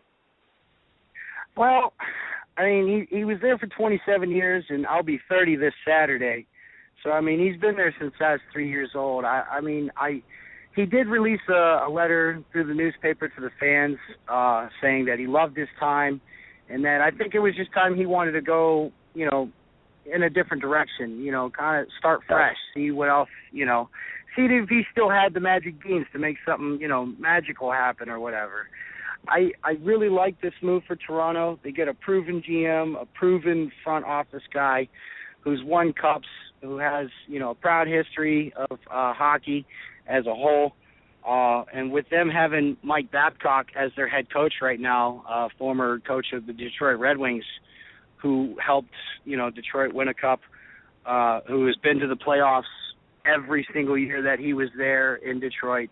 He's going to really, those two are going to really try and turn that franchise around. I think I would give them about a year or two, because they don't believe they have the talent pool that they need to compete in the East right now with the likes of Pittsburgh, Washington, Montreal, and Tampa and New York right now. I mean, that it's a war zone in the East right now, and I just don't see Toronto maybe quite making it next year. They could possibly make a lot of bold moves. So it's going to be interesting to see what's going to happen in Toronto for the next couple of years. Now, you might have kind of answered this, but my question was, and maybe you didn't quite answer, but you might have, going from New Jersey to Toronto, I mean, how much more work is he going to have to do to get that team to where it needs to be versus his situation in New Jersey? Was it a step up? Was it a big step back? A small step back? What is he walking into versus what he is leaving? Well, what he's leaving in New Jersey is a solid team, maybe a 6 to 8 spot in the playoff kind of race sort of team. Had solid goaltending, promising young guys. They just signed Larson, their young guy, to a 6-year deal. Who's going to provide a lot of back blue line offense and everything like that. So he's leaving an almost complete team. Now, what he's going to in Toronto is nowhere near being a complete team in my eyes. The goaltending situation has been shaky. Their defense, even despite having Dion Phaneuf there and as their captain, it's just been shaky. They've been going through coaches, kind of like crazy. I mean, it's not like the old Pat Quinn days when he was behind the bench with Matt Sundin and everything like that, running around or skating around on the ice. He's pretty much starting from scratch on this one. It's going to be interesting to see how he plays it out because, losing Phil Kessel already before you get there, it was kind of a big blow to him. It's going to be interesting to see how he approaches it, but going to an original 6 team and trying to build it up is going to be one monumentous challenge, and if he does it, no one better in the world to do it than Lou Lamoriello. I like that. I was kind of curious. As we know, I'm trying to get more and more educated on this sport every week, and I use Tuesday as my opportunities to become more educated, so I like that, and it gives me a little bit better perspective. It's always interesting to see what somebody's willing to leave and willing to go to maybe sow new roots or feel a better amount of accomplishment or whatever it is that they feel they need to do.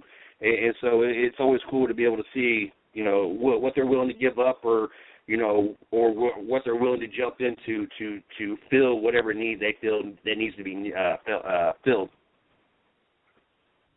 Yeah, it's going to be. I could maybe kind of compare it to maybe Pete Carroll going back into the NFL with Seattle. After leaving USC. Because that, as we all remember, when he broke in as a coach for the Seahawks, it was kind of a dwindled mess. But he seemed to have turned it around. So if there was a situation I would compare it to, it would kind of be close to that. Gotcha. But staying in the East has been quite busy with the paychecks or the checkbooks this past week. The Rangers avoided arbitration with Derek Stepan, a good guy, good forward, good power forward, can score a lot of dirty goals, to a 6-year deal worth $39 million. And I really like this signing. They had the money to do it. He was definitely worth every single penny that they had paid him. Is got plenty of playoff experience with the recent trips to the playoffs and the Stanley Cup that the Rangers have been to.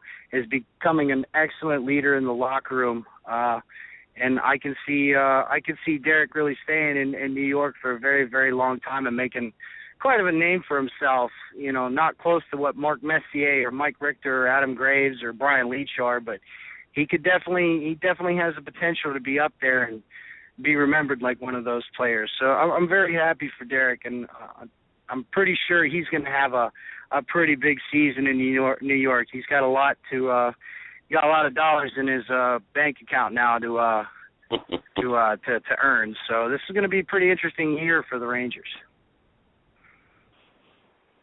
That definitely sounds like it.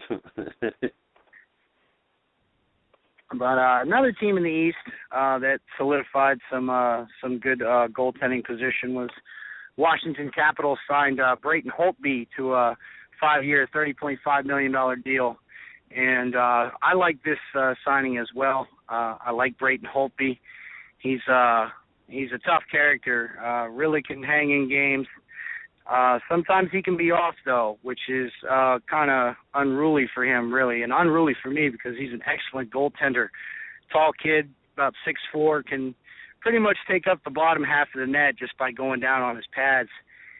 Can make the position look very easy at sometimes without, them having really any good backup situation right now in Washington. Brayton Holtby is the man, and they just paid him and told him, hey, now you're the man, so let's try and get us over the hump. I really like this I mean, Washington's been looking for a goaltender since the old days of Ole the goalie, Olaf Kolzig. Some of those diehard Capitals fans will remember those good old days with Ole the goalie back in the between the pipes. With Holtby staying there for the next 5 years, you know, and the recent moves that Capitals have made, picking up T.J. Oshie and having Alexander Ovechkin and Nicholas Backstrom, you know, these guys are going to be dangerous. And with the confidence that $30.5 million is going to bring, I expect a lot of things out of Brayton Holtby too. Could be a possible Vezina contender. Is still relatively young, in the mid-20 area, which is good for a goaltender nowadays. And I look to see big things from Brayton Holtby from the Washington Capitals next year.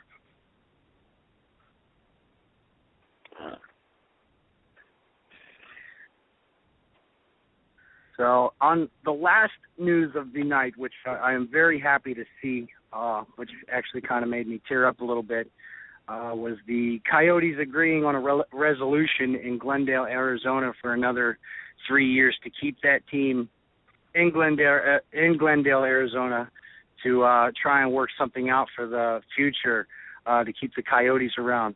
I really like this move.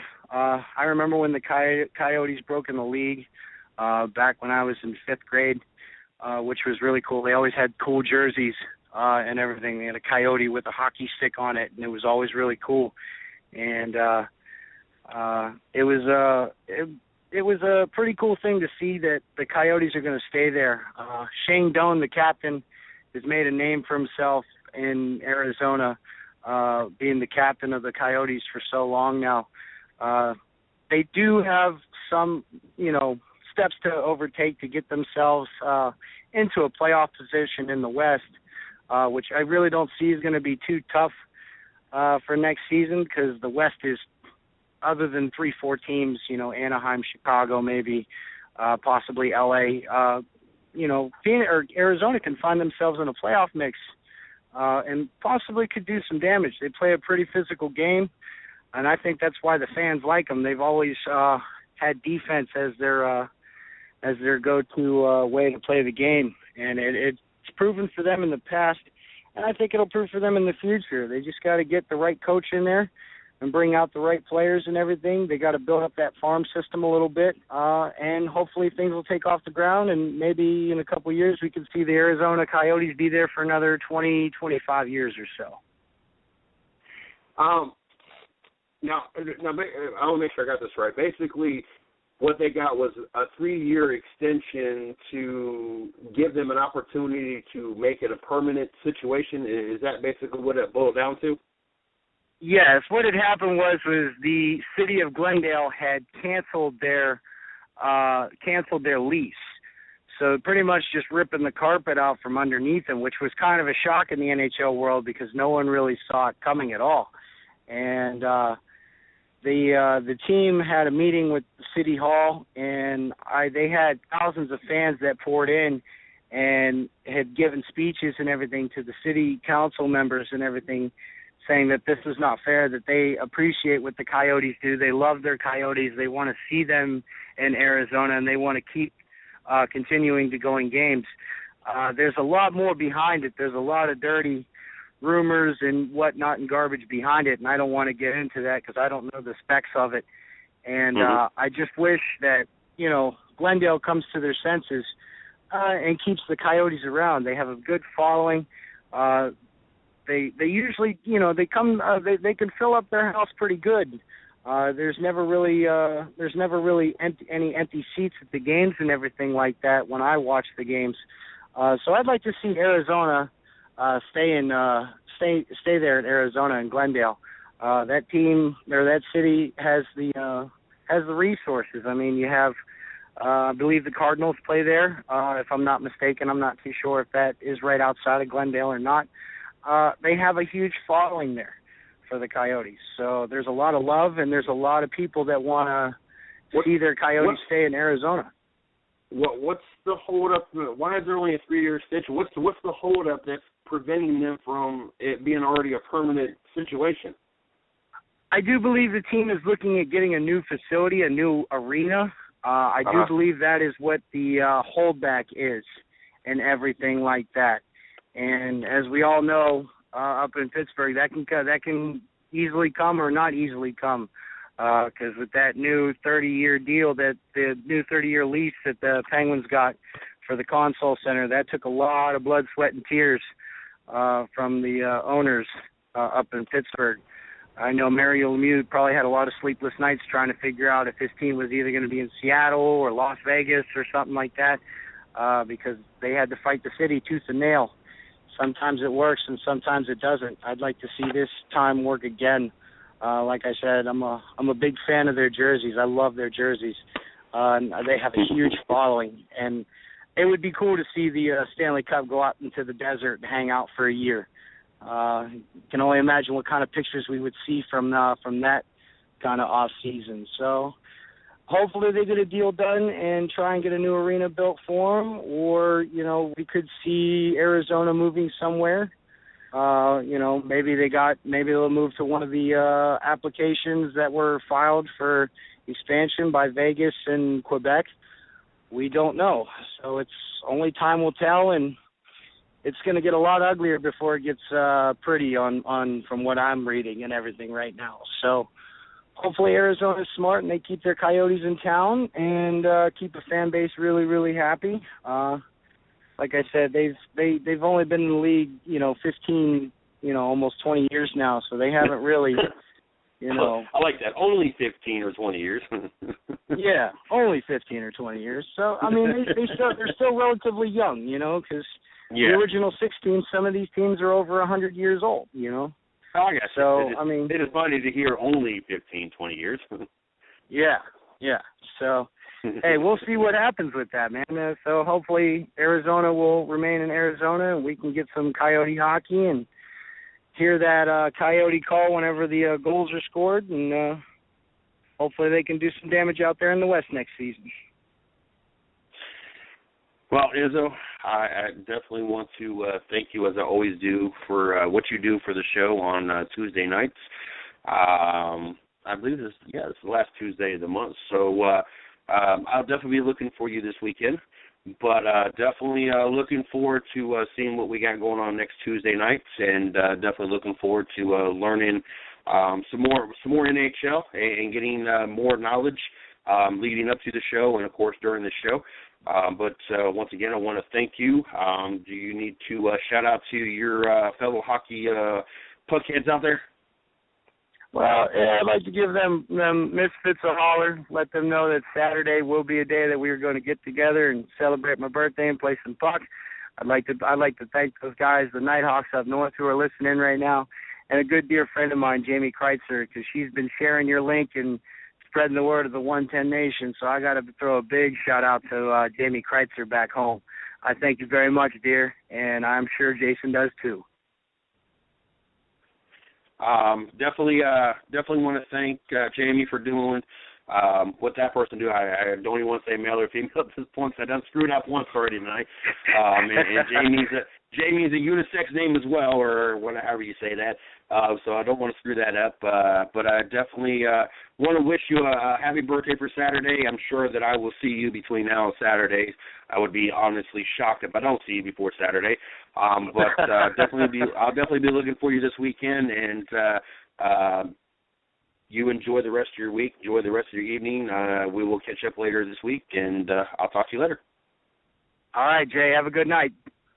All right, you too, sir.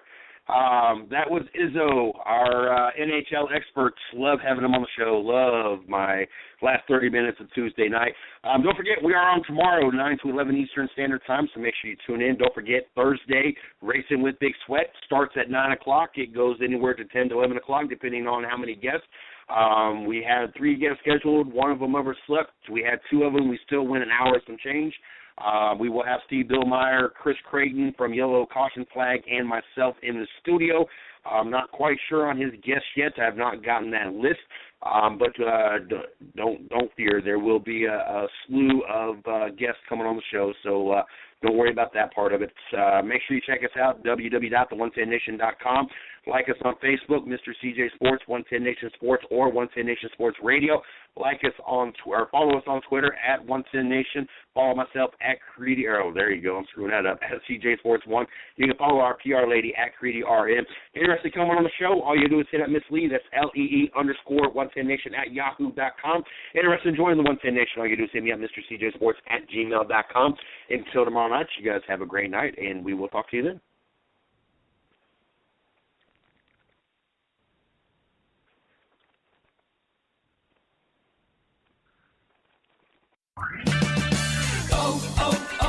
O'Reilly. The next time you need auto parts and accessories, trust the parts professionals at the 30 Raleigh-Durham O'Reilly Auto Parts stores. Our professional parts people know what it takes to get the job done right. Professionals have counted on O'Reilly Auto Parts for decades. Now you can too. Professional parts people, O'Reilly Auto Parts. Better parts, better prices every day. O'Reilly Auto Parts.